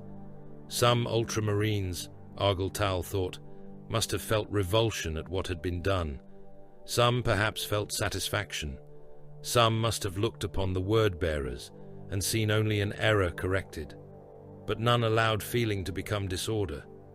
Guilliman's will ran through them, severe and cold. The Emperor stopped before Lorgar. For a moment, father and son stood amid the ashes of the son's greatest offering. Lorgar spoke first, or tried to. "Father," he said. The word cracked. It carried too much. Appeal, accusation, reverence, betrayal. The desperate hunger of a son begging the hand that struck him to explain the shape of the blow. The Emperor denied him even that comfort. Silence. The word was not shouted. It did not need force of volume. It entered the air and became fact. Lorgar's mouth closed. Across the ash plain, the 17th Legion trembled. Argyle felt the command in his teeth. The Emperor looked beyond Lorgar, across the crimson ranks, across the ruins, across the dead perfection of Monarchia. When he spoke again, his voice did not echo. Echoes belong to places.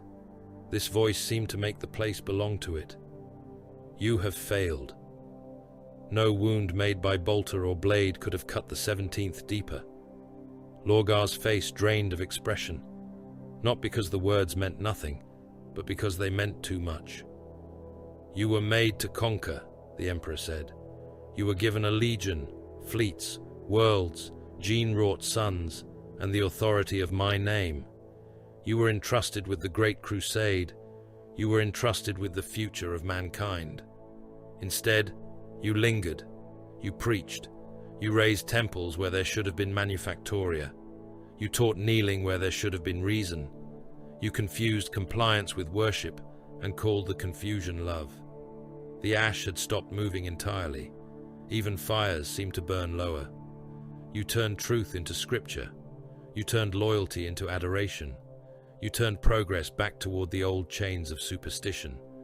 You have not illuminated mankind. You have taught it to crawl. Lorgar shook his head once. The motion was tiny, almost childlike in its denial. Monarchia was loyal, he whispered. The Emperor's gaze lowered upon him. Monarchia was a monument to disobedience. The words tore through the word-bearers with greater force than the bombardment. Argyll Tal heard a warrior near him snarl.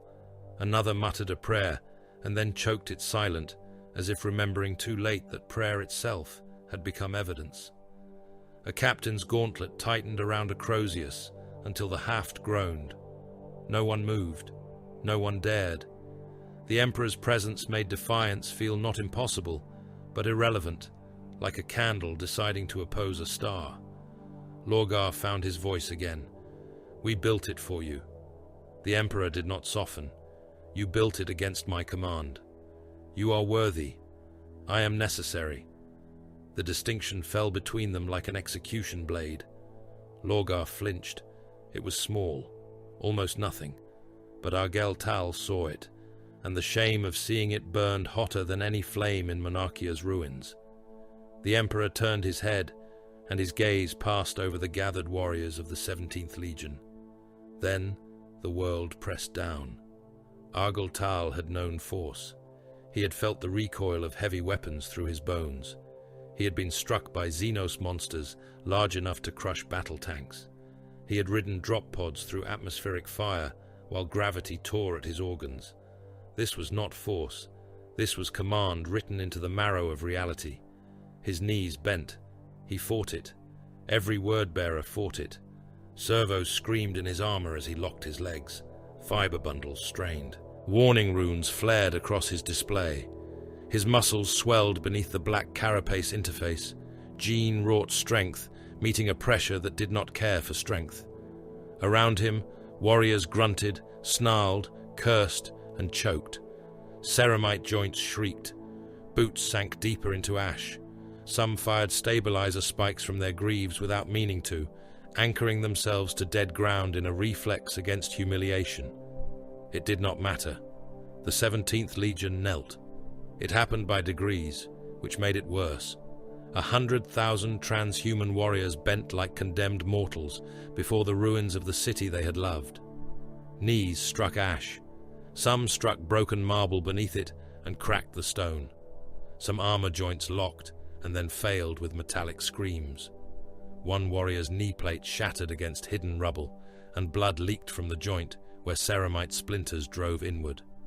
Another tried to remain standing until both legs buckled at once, and he crashed forward onto his fists, helm bowed, breath rasping through a vox grill filled with static.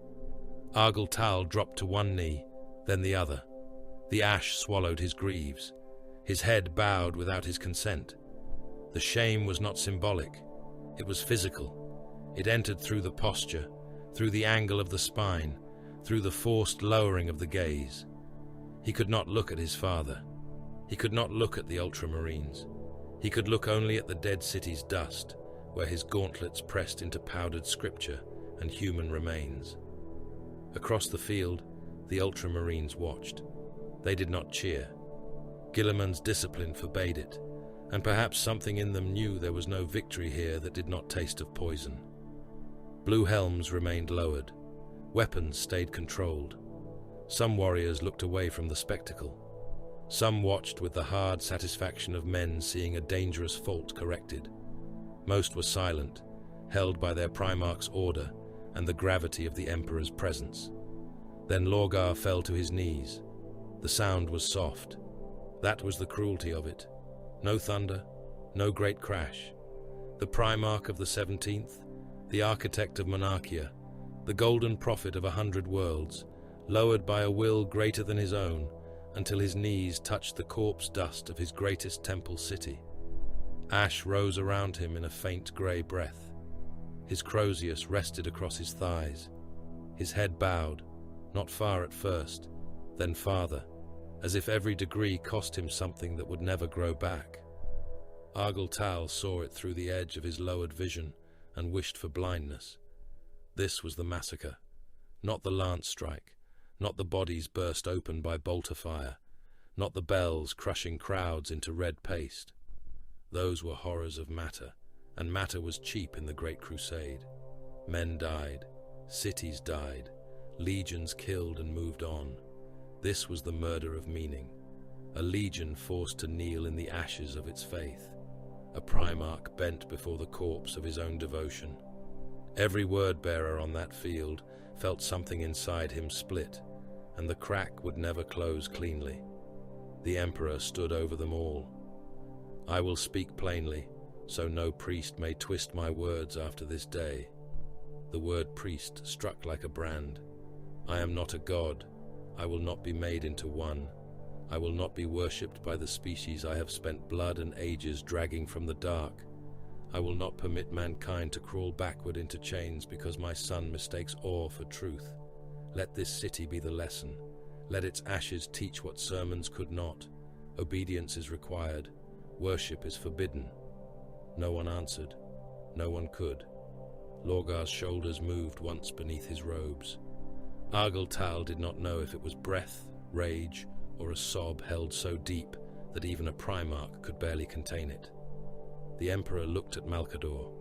The Sigillite stood beside him, wounded and bloody, leaning on his staff with a posture that should have belonged to a dying man.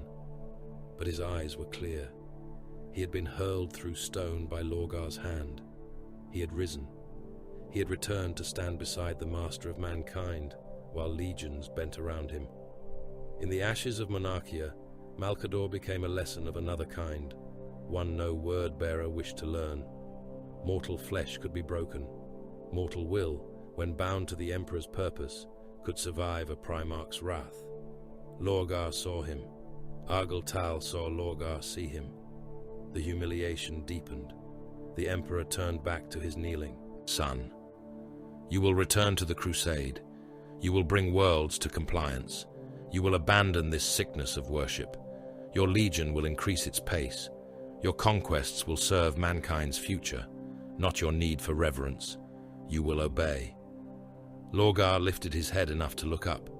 His face was wet, though whether from ash, blood, or tears, Argyle could not tell. "And if I cannot?" he asked. The question was barely more than breath.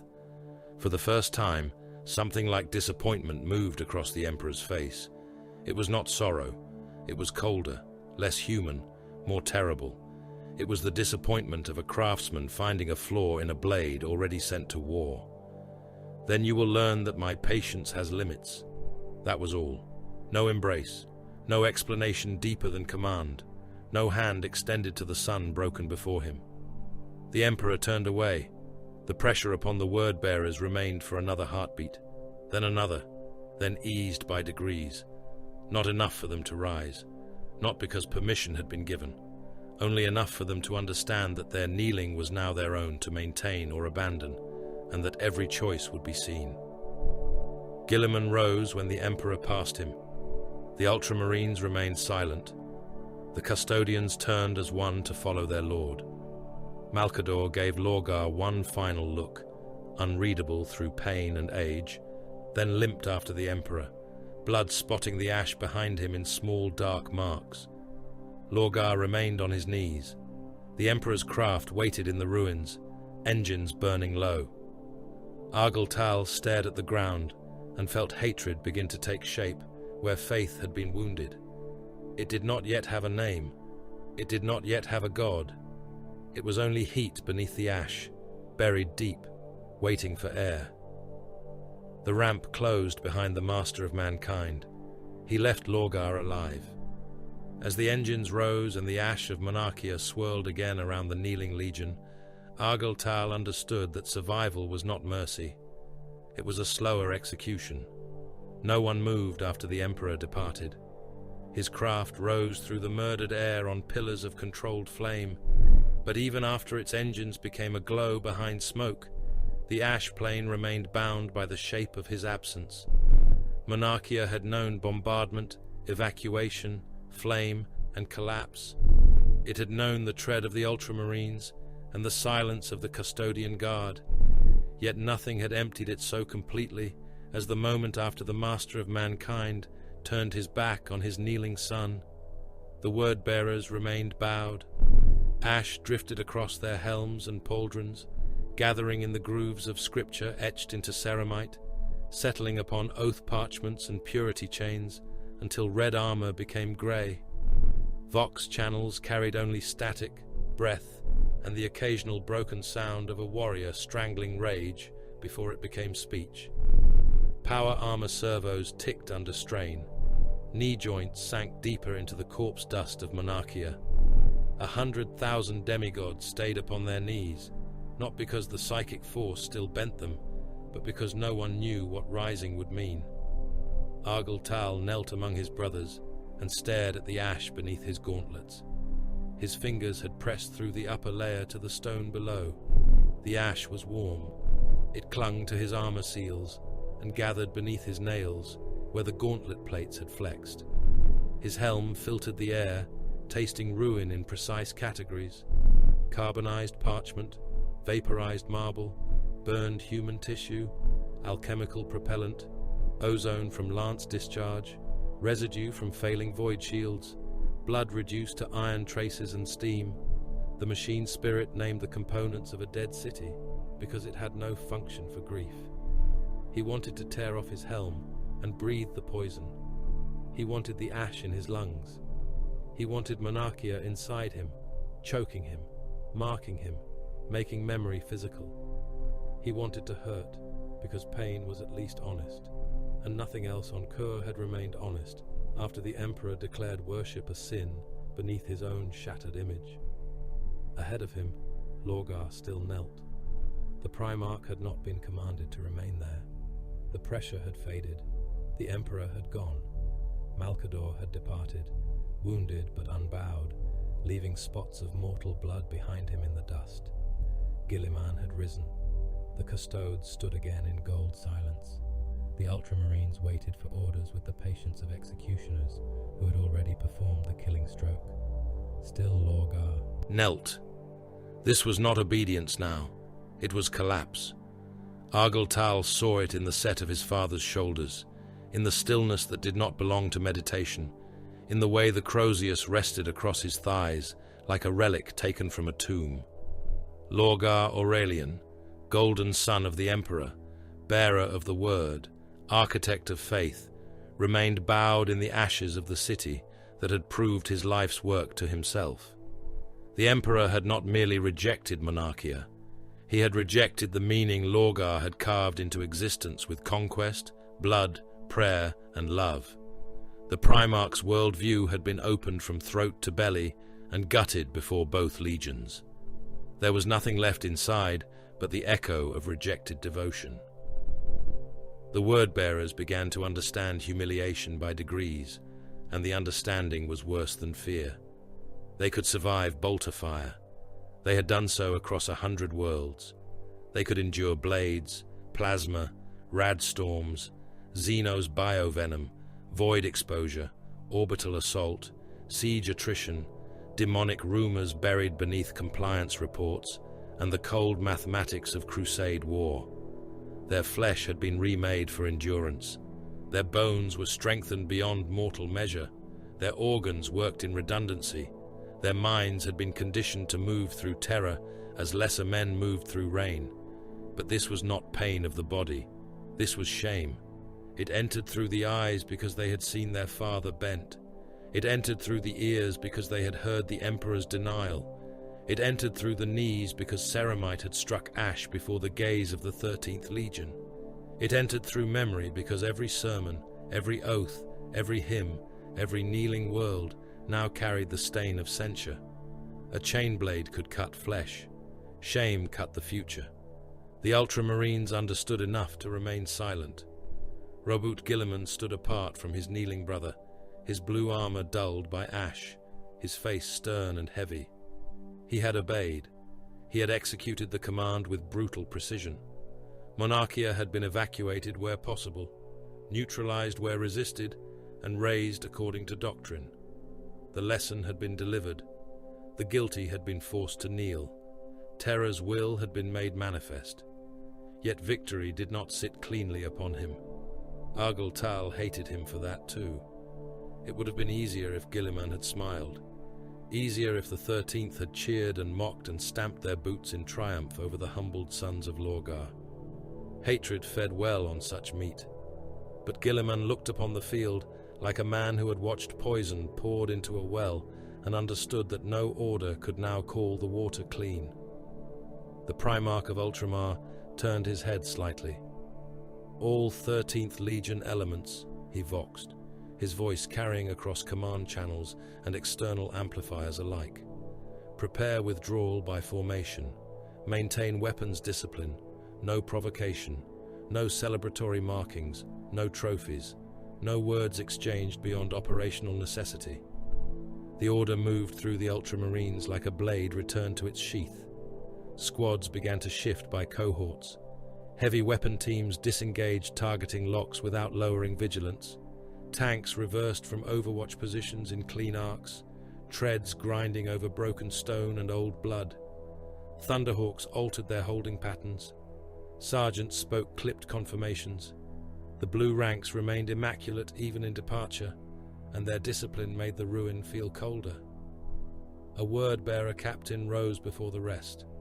Argyll Tal saw him from the corner of his visor. Captain Sorgarax of a lesser chapter, armor marked with devotional script blackened by ash, Crozius' head shaped like a burning sun. He stood too fast, too violently, servos snarling as his knees came free of the dust. Across from him, an ultramarine line officer turned at the sound. The officer wore a crested helm and carried a sheathed gladius at his hip. He said nothing. That was enough to enrage a wounded man. Sorgarax took one step toward him. Only one. The ultramarine officer's hand moved to his blade. Sorgarax's gauntlet closed around his Crozius haft. Across the field, 1,000 systems noticed. Targeting runes winked awake. Warriors who had been statues became weapons again. Word-bearers lifted their heads. Ultramarines paused mid-withdrawal. A tank turret halted in its turn, barrel angled not quite away. Custodian helms shifted, gold and impassive. The air thinned. No one shouted. That made the moment more lethal. It had passed beyond insult and into the narrow silence before killing. Guilliman did not look at his officer. "Hold," he said. The ultramarine froze. His hand remained near the hilt, but did not close.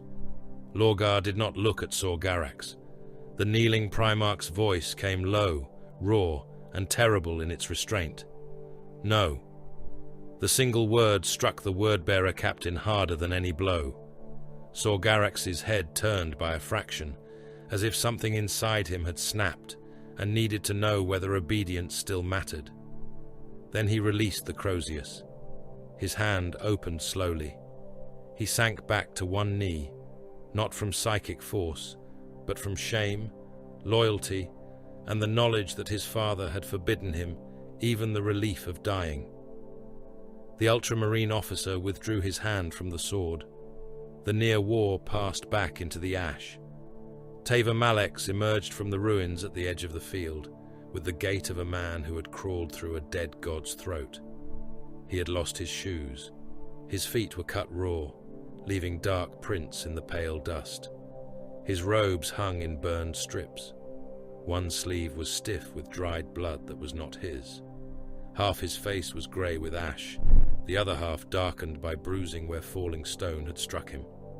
Bits of human matter still clung in the folds of his robe, scraps flung there by the slaughter beneath the basilica. He did not know how long he had hidden beneath the dead petitioners.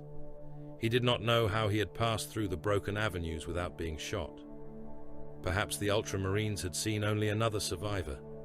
Perhaps the ruins had swallowed him and vomited him out when the great ones were done speaking. He walked until he saw them all. The blue angels, the red angels, the golden wardens, the wounded old man's blood still dark in the ash, the place where the emperor had stood, the primarch kneeling in the corpse dust. Teva had spent his life arranging the universe into sacred order, emperor above all, Lorgar as prophet's son, word-bearers as bearers of truth, Monarchia as proof that mankind could be made worthy through obedience and worship, the Imperium as the holy engine by which darkness was burned from the stars. Now he saw the machinery beneath the altar. The same Imperium that destroyed Xenos shrines had destroyed its own. The same space marines who butchered alien warlords had cut down loyal shrine guards. The same orbital guns that broke rebel hives had vaporized the basilica of the divine emperor. The same engines used to erase monsters had erased the faithful. The same cold vox that ordered enemies to surrender had ordered Monarchia to abandon its relics and die in measured corridors. Teva understood then that loyalty did not protect a man from the Imperium. It only made his death more obedient. He sank to his knees because there was nothing else left for his body to do. Not in worship, not in surrender, simply because the shape of the day demanded collapse. He looked toward Lorgar and tried to pray, but no words came. The old prayers had been made dangerous. The new silence had not yet become language. Kurr moved through the kneeling legion like a shadow that had learned to wear armor. He did not approach Lorgar at once. That would have been crude, and Kurr was many vile things, but seldom crude when the soul of his foster son was open to the knife. He passed near enough for Tal to hear him, near enough that the words could be mistaken for grief rather than doctrine. If he rejects worship, Kurr murmured, then he is unworthy of it. Tal's helm turned slightly. The old warrior priest did not look at him. His eyes remained on Lorgar's bowed form. And if he is unworthy, Kurr continued, soft as poison poured into wine, then truth must stand beyond him. Tal felt the words enter the wound the emperor had made. They were blasphemy. They were relief. He hated Kurr for speaking them. He hated himself for needing to hear them. He hated the emperor for making them possible. Erebus stood farther back, utterly silent. His calm was more dangerous than Kurr whisper. He watched Lorgar with the patience of a man who knew this was not the hour for sermons. The wound was fresh. A fresh wound rejected rough handling. It needed time to swell, to darken, to become infected beneath the skin.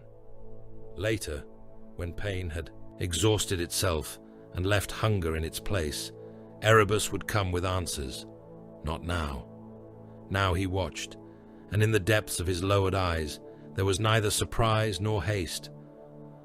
Tal rose only when the order moved through the legion, not from Lorgar at first, from captains, then commanders, then the chain of command remembering itself because it had to.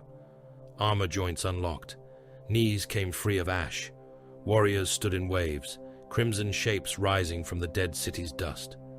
No one brushed the ash away, no one dared. It had become more than dirt. It was witness, it was accusation, it was the remains of love rejected by the hand it had adored. Tal stood and looked across the field at the ultramarines, withdrawing in disciplined formation.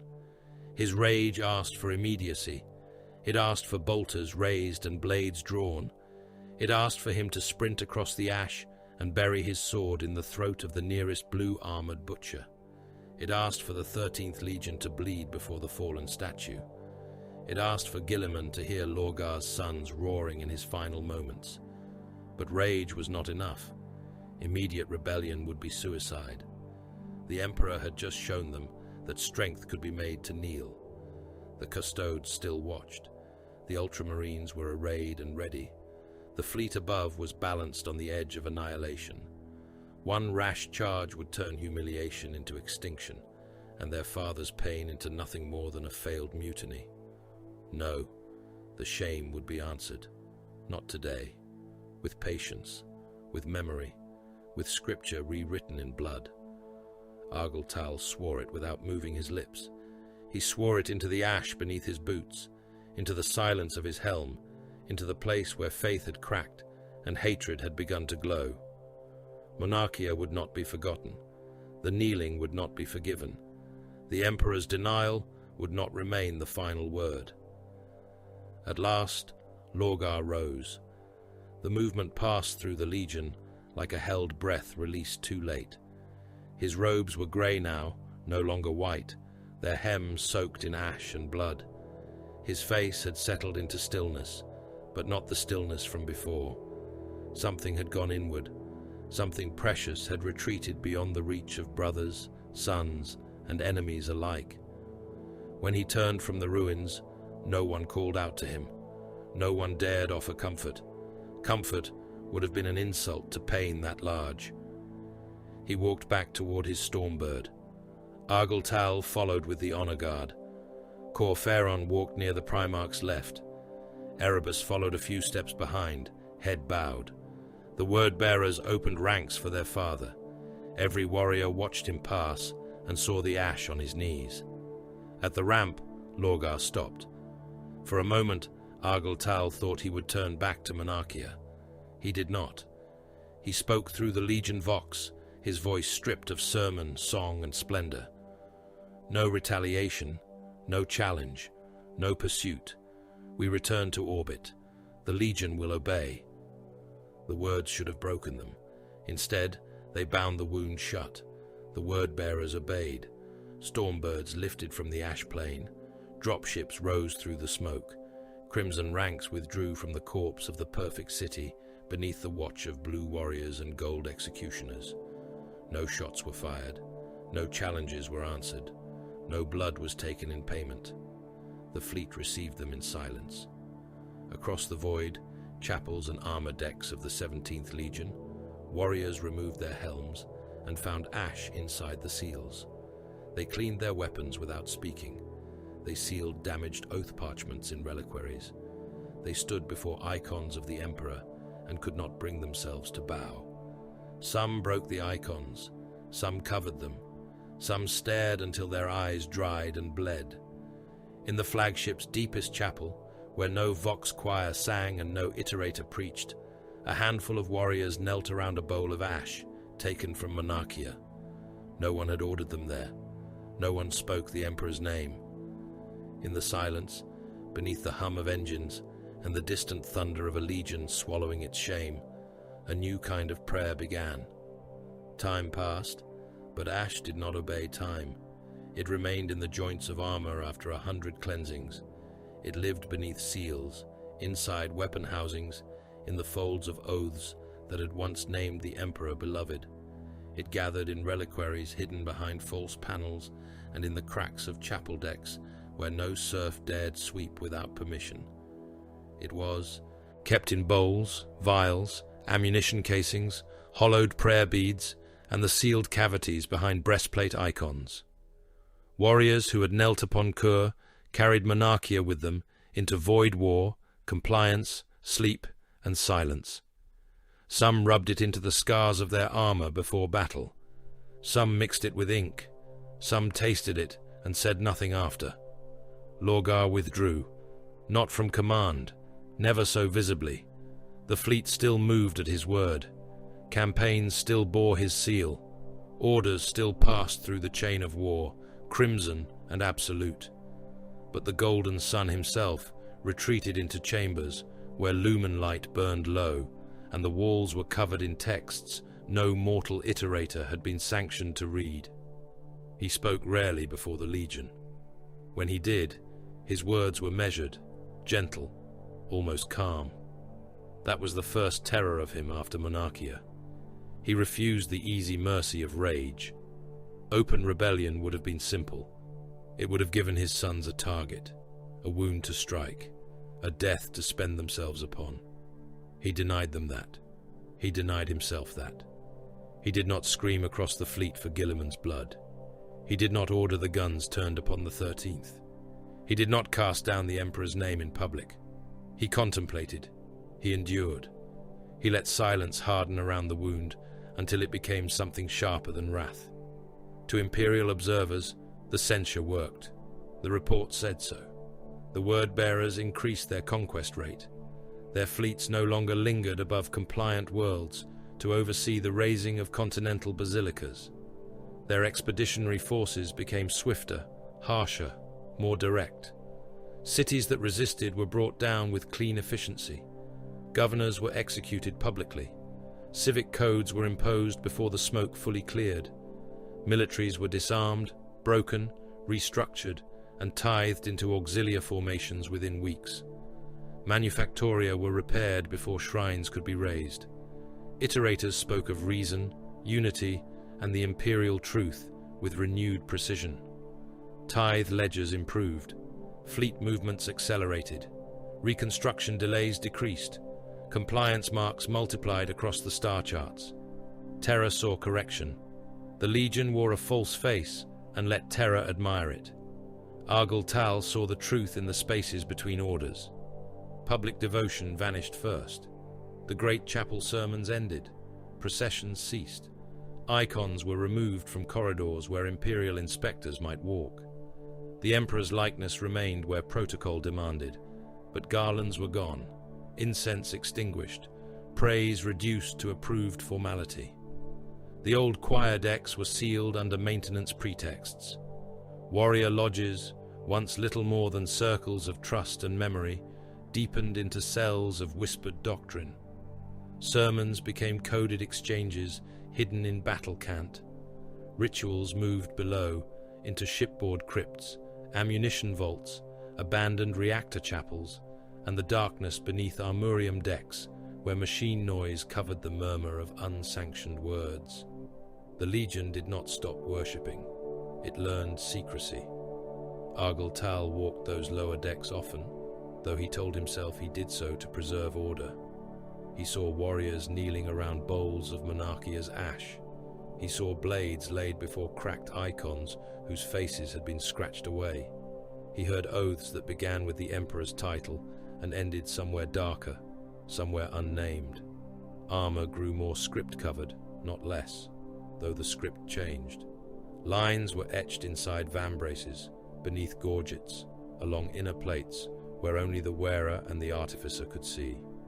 Bolter casings bore tiny markings, cut with combat knives during translation watches. Battle Brothers spoke of truth beyond truth, command beyond command, gods beyond denial. At first, Argyll Tal rebuked them. Then he listened. Kurr came to Lorgar as grief's interpreter. He did not push with the impatience of a fanatic. He was too cunning for that. He sat with the Primarch in chambers dense with scrolls and star charts, the old warrior priest's augmetic joints clicking softly as he moved through arguments sharpened by decades of resentment.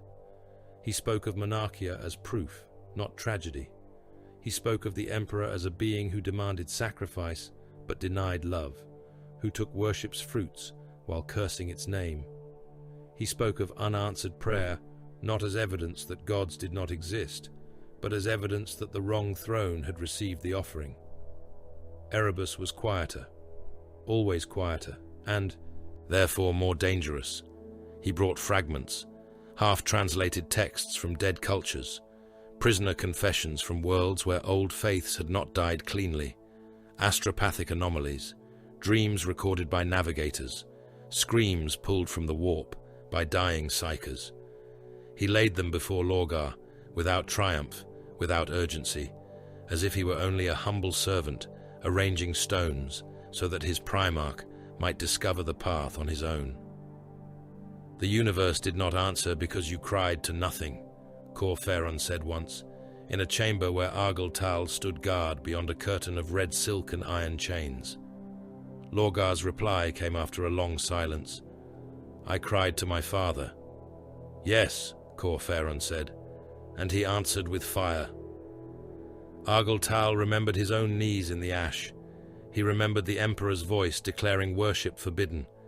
He remembered Lorgar bowed in corpse dust. The memory made his hands curl at his sides. Erebus spoke then, soft enough that the words seemed meant for the room more than the Primarch. Perhaps silence was never absence, Lord. Perhaps it was distance. Perhaps mankind has been calling into the wrong dark. The old identity of the Legion inverted by degrees. Once, before Lorgar had remade them fully, they had been the imperial heralds, iconoclasts of the Great Crusade. They had cast down false gods and burned idols for the imperial truth. They had driven compliance into cultures by erasing their myths from stone, bloodline, and memory. They had shattered temples so men might stand upright beneath reason. Now they studied the ruins of every temple they had destroyed. Now they questioned why some gods had screamed when their idols burned. Now they asked whether the imperial truth had ever been truth at all, or only a blindfold tied over humanity's eyes by a father terrified of what his sons might see. Dissent did not survive the change. Not all word-bearers moved at the same speed into darkness. Some Terran-born veterans remembered the imperial heralds too clearly. Some captains still clung to the Emperor's denial as command, if not comfort. Some warriors were repulsed by the sealed lodges and the quiet rites. They did not accuse Lorgar. Few had the courage for that. They spoke instead of discipline, of the Great Crusade, of returning to clarity. They asked why chapels were locked, why certain texts were distributed only by Erebus's hand, why Corferan's agents moved through the Legion rolls with names marked in black. They vanished. Some were assigned to impossible compliance spearheads, where resistance had been deliberately underestimated. Their squads were sent without proper armor support, without extraction windows, without the artillery they had requested. They died well, torn apart by Xenos bioforms, rebel plasma mines, fortress guns, and orbital accidents that no one investigated with zeal. Others were isolated between campaigns. A veteran of the old Terran stock was found in a maintenance shrine with his throat cut so deeply, his head hung by spinal cable and stubborn flesh. Another disappeared after refusing lodge initiation, leaving only a blood smear across the deck and a cracked Aquila icon in his quarters. A squad that questioned new rights was transferred to a boarding action against a non-compliant void station. Their entry torpedo launched early, without full shield harmonization, and burned apart in the target's defensive web, while the fleet recorded the loss as martyrdom. Argyltal saw enough to understand. He did not stop it. That failure became another ash within him. The new compliance actions were worse, because they were cleaner. On Harrowdeep, the word-bearers landed at dawn and took the planetary capital before the first broadcast cycle ended. Thunderhawks screamed over the palace district. Drop pods hammered into government plazas.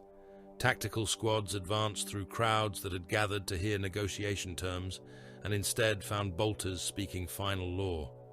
The governor was dragged from his bunker and made to kneel before a shattered statue of his ancestral god. A legionary shot him through the back of the skull mid-confession. His head burst across the idol's feet, and the picked capture was transmitted across the planet with a single phrase beneath it. Compliance has begun. On Varadesh, cult structures were seeded before the conquest was even complete. Local priests who bent quickly enough were spared, retrained, and given new phrases to wrap around old hunger. Those who refused were flayed in civic squares by mortal auxiliaries, while word-bearers watched in silence. Their skins were stretched over sermon frames, not to praise the emperor openly, but to teach obedience to hidden powers not yet named. The population learned to fear the Legion faster than they learned to understand its doctrine. That was acceptable. Fear prepared the soil. On the moon of Kelth, a fortress city resisted for 9 days.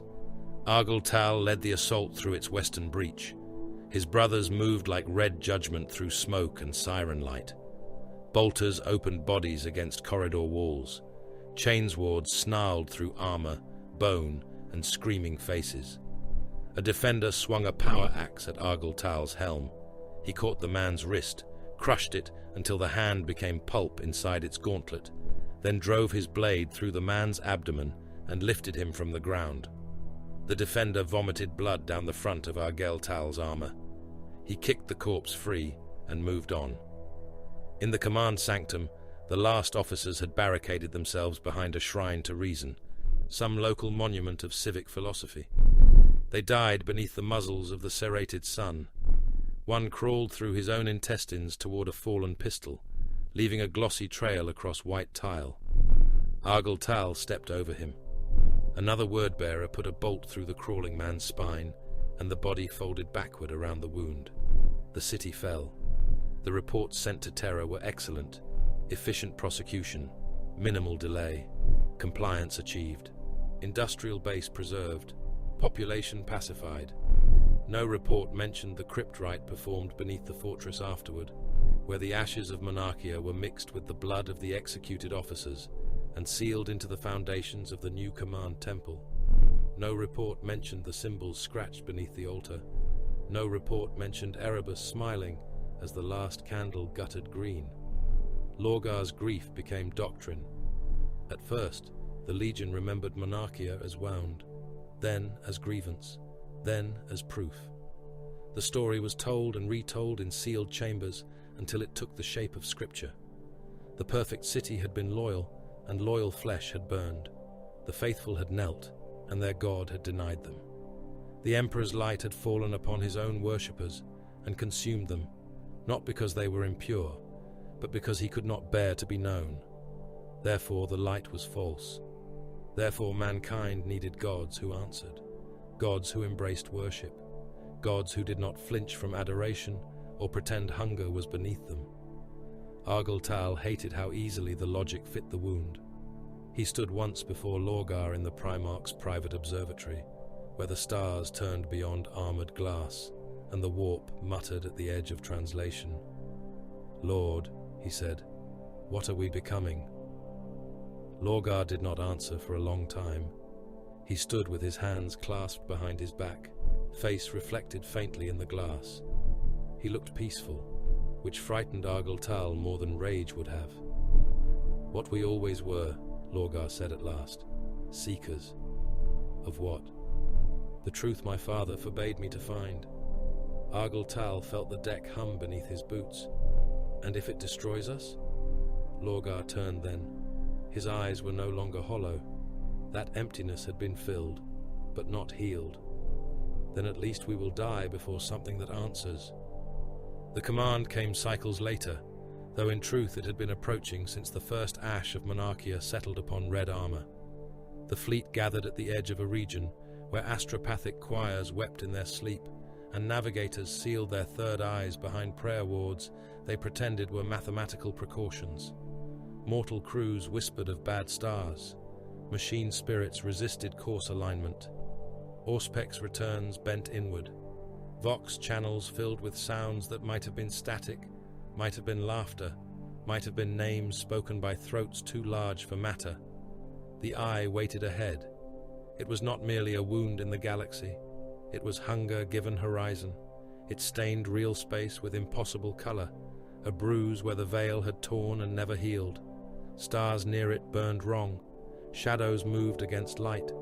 Time reports contradicted themselves. Men dreamed of teeth, wings, burning towers, and a city kneeling forever in ash.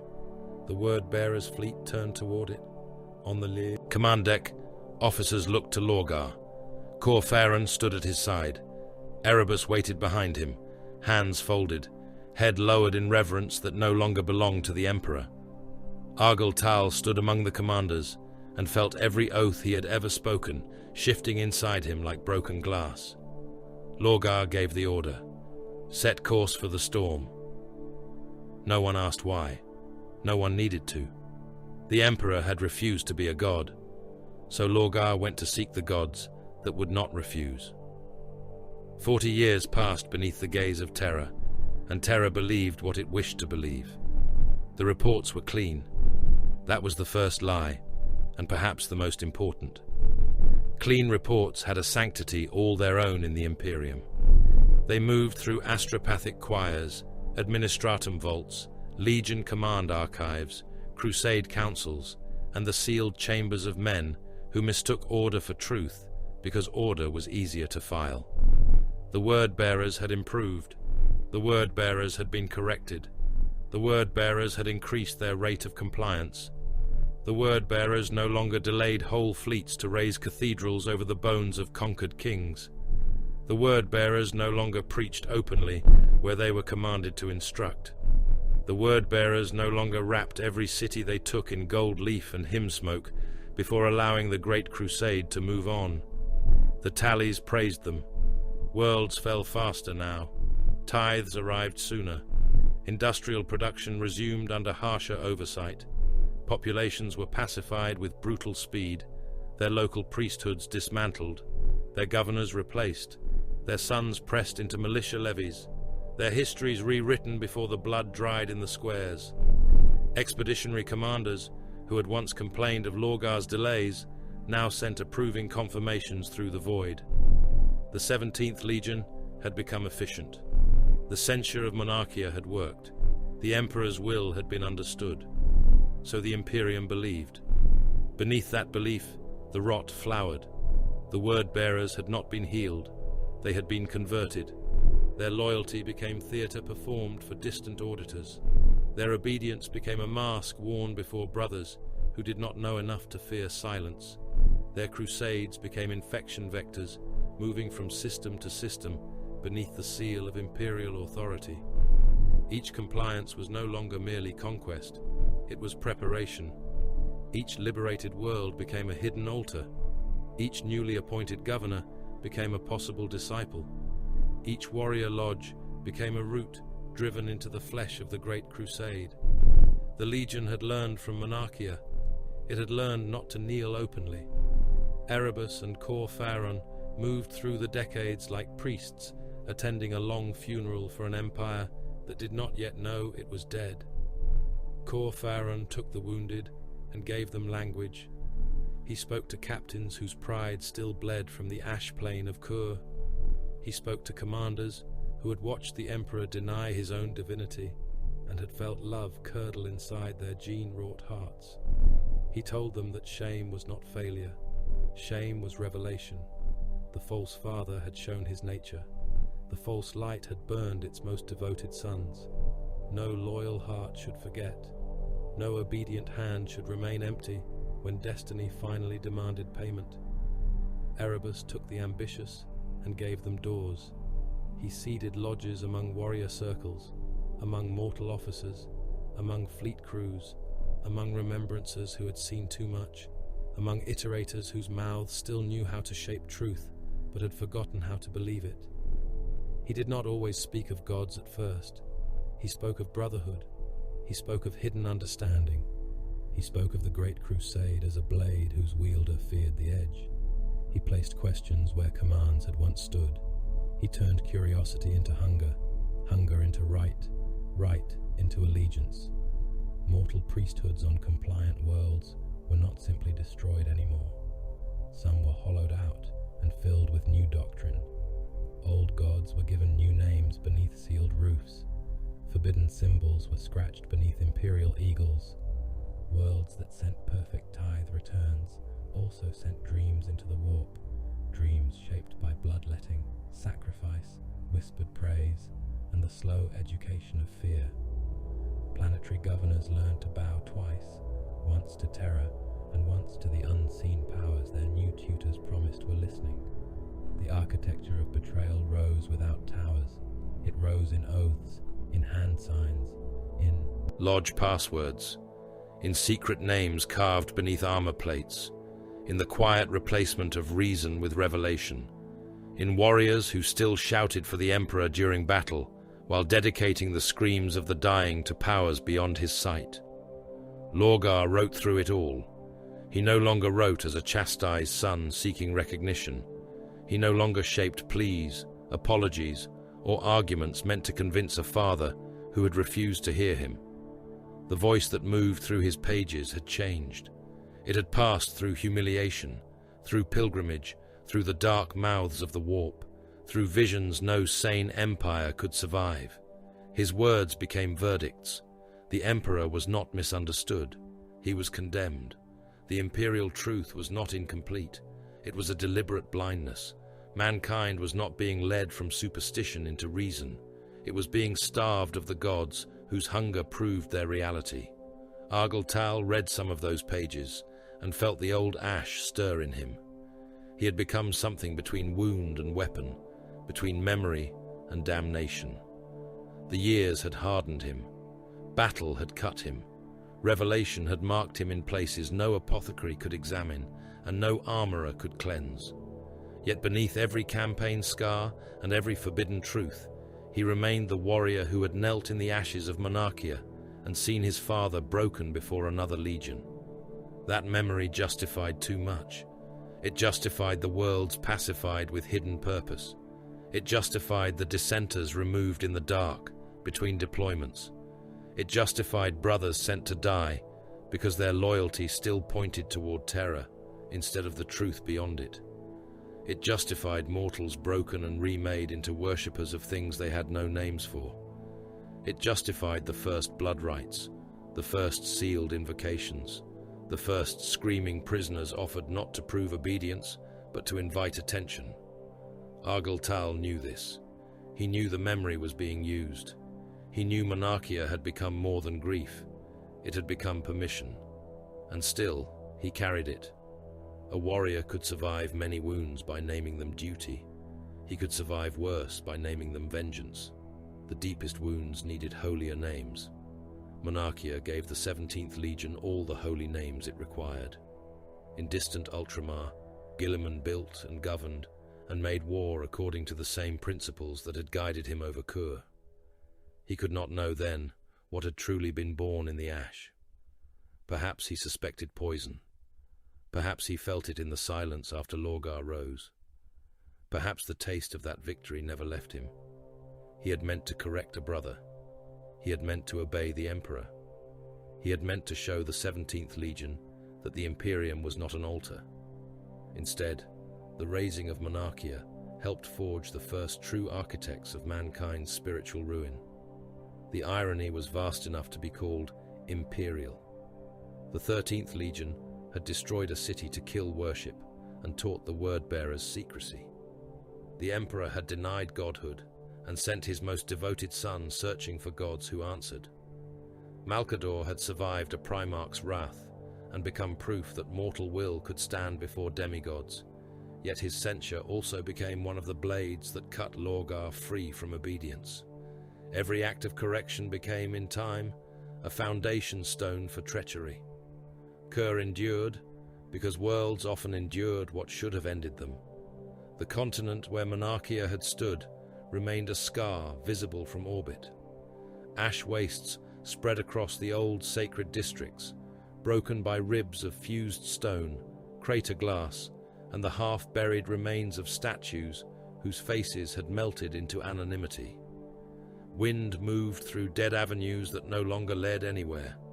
Sometimes it uncovered bones, sometimes script tablets, sometimes pieces of armor from shrine guards who had died singing and were now remembered only by carrion insects and hidden pilgrims.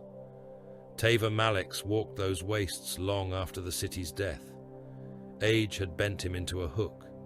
Madness had hollowed his eyes. His beard grew in grey knots down the front of robes, stitched from salvaged cloth and old archive scraps. He carried a staff made from a broken prayer pylon and a pouch of ash tied against his chest. The ash inside had been taken from the plaza where the Emperor's statue fell.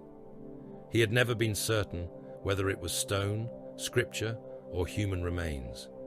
He had long ago decided there was no difference. Pilgrims still came to Monarchia. They came without banners. They came without open hymns. They came in 2s and 3s, disguised as surveyors, salvage crews, penitent laborers, or madmen wandering a condemned zone. They did not pray where listening towers might hear. They knelt with mouths closed. They pressed their hands into the dust. They held their breath and listened for voices. Teva had heard them too, or believed he had. Beneath the ash, beneath the wind, beneath the old glass where lance fire had vitrified streets full of petitioners. Sometimes the voices sounded like the dying choir, sometimes like Lorgar's sermons played through a cracked vox. sometimes like the Emperor saying silence, sometimes like something else entirely, something patient, amused, and vast, whispering from below the grave of the perfect city. He guided the pilgrims when they came. He told them where the scripture vaults had stood. He showed them the ridge that had once been the Martyr steps. He led them to the half-buried golden fingers of the fallen statue and watched men touch them as if touching a wound that had never clotted. He warned them not to speak the wrong names in daylight. He warned them that the Imperium killed its faithful with the same guns it used on monsters. He warned them that obedience was not salvation. Word-bearer agents came as well. They did not always wear crimson. Often they came in mortal shapes, hooded, quiet, bearing sealed containers lined with lead, bronze, and prayer. They collected ash grain by grain from chosen sites, ash from the basilica crater, ash from the avenue where the bells fell, ash from the place where Lorgar knelt, ash from the broken shrine wall where Malcador had risen after the blow. Every handful was weighed, sealed, named, and carried into the void. Every grain became relic. Every relic became proof. Betrayal, humiliation, destiny. Tava watched them leave and wondered if they were preserving Monarchia or spreading it like plague. The answer, he suspected, was both. Then came the years when the galaxy began to change its breathing. Rumors moved faster than fleets. Warrior lodges deepened. Primarchs gathered grudges around themselves like cloaks. Compliance became exhaustion. Triumph became appetite. The Great Crusade, that vast engine of reason and conquest, began to show cracks beneath its armor. Men whispered Horus's name with admiration, too bright to remain loyalty to any other. The War Master rose in glory, and glory drew shadows. The word-bearers smiled with sealed mouths and prepared the knives beneath their robes. The galaxy did not burn because of one city. No single wound killed mankind's dream. The heresy rose from pride, secrecy, ambition, demonic hunger, imperial arrogance, and the terrible flaws of sons made too great to remain merely obedient. But Monarchia was one spark among the kindling. It was the day obedience humiliated faith. The day a son's love was answered with orbital fire. The day a legion knelt before the ashes of its devotion and learned that shame could survive for decades without cooling. Faith crawled into the warp seeking revenge. The warp answered. In the depths of a crimson ship, far from Kurr and yet forever within its ash, Lorgar Aurelian sat alone before a darkened scripture page. No choir sang, no public sermon thundered through the decks, no imperial censor would ever read what waited beneath his hand.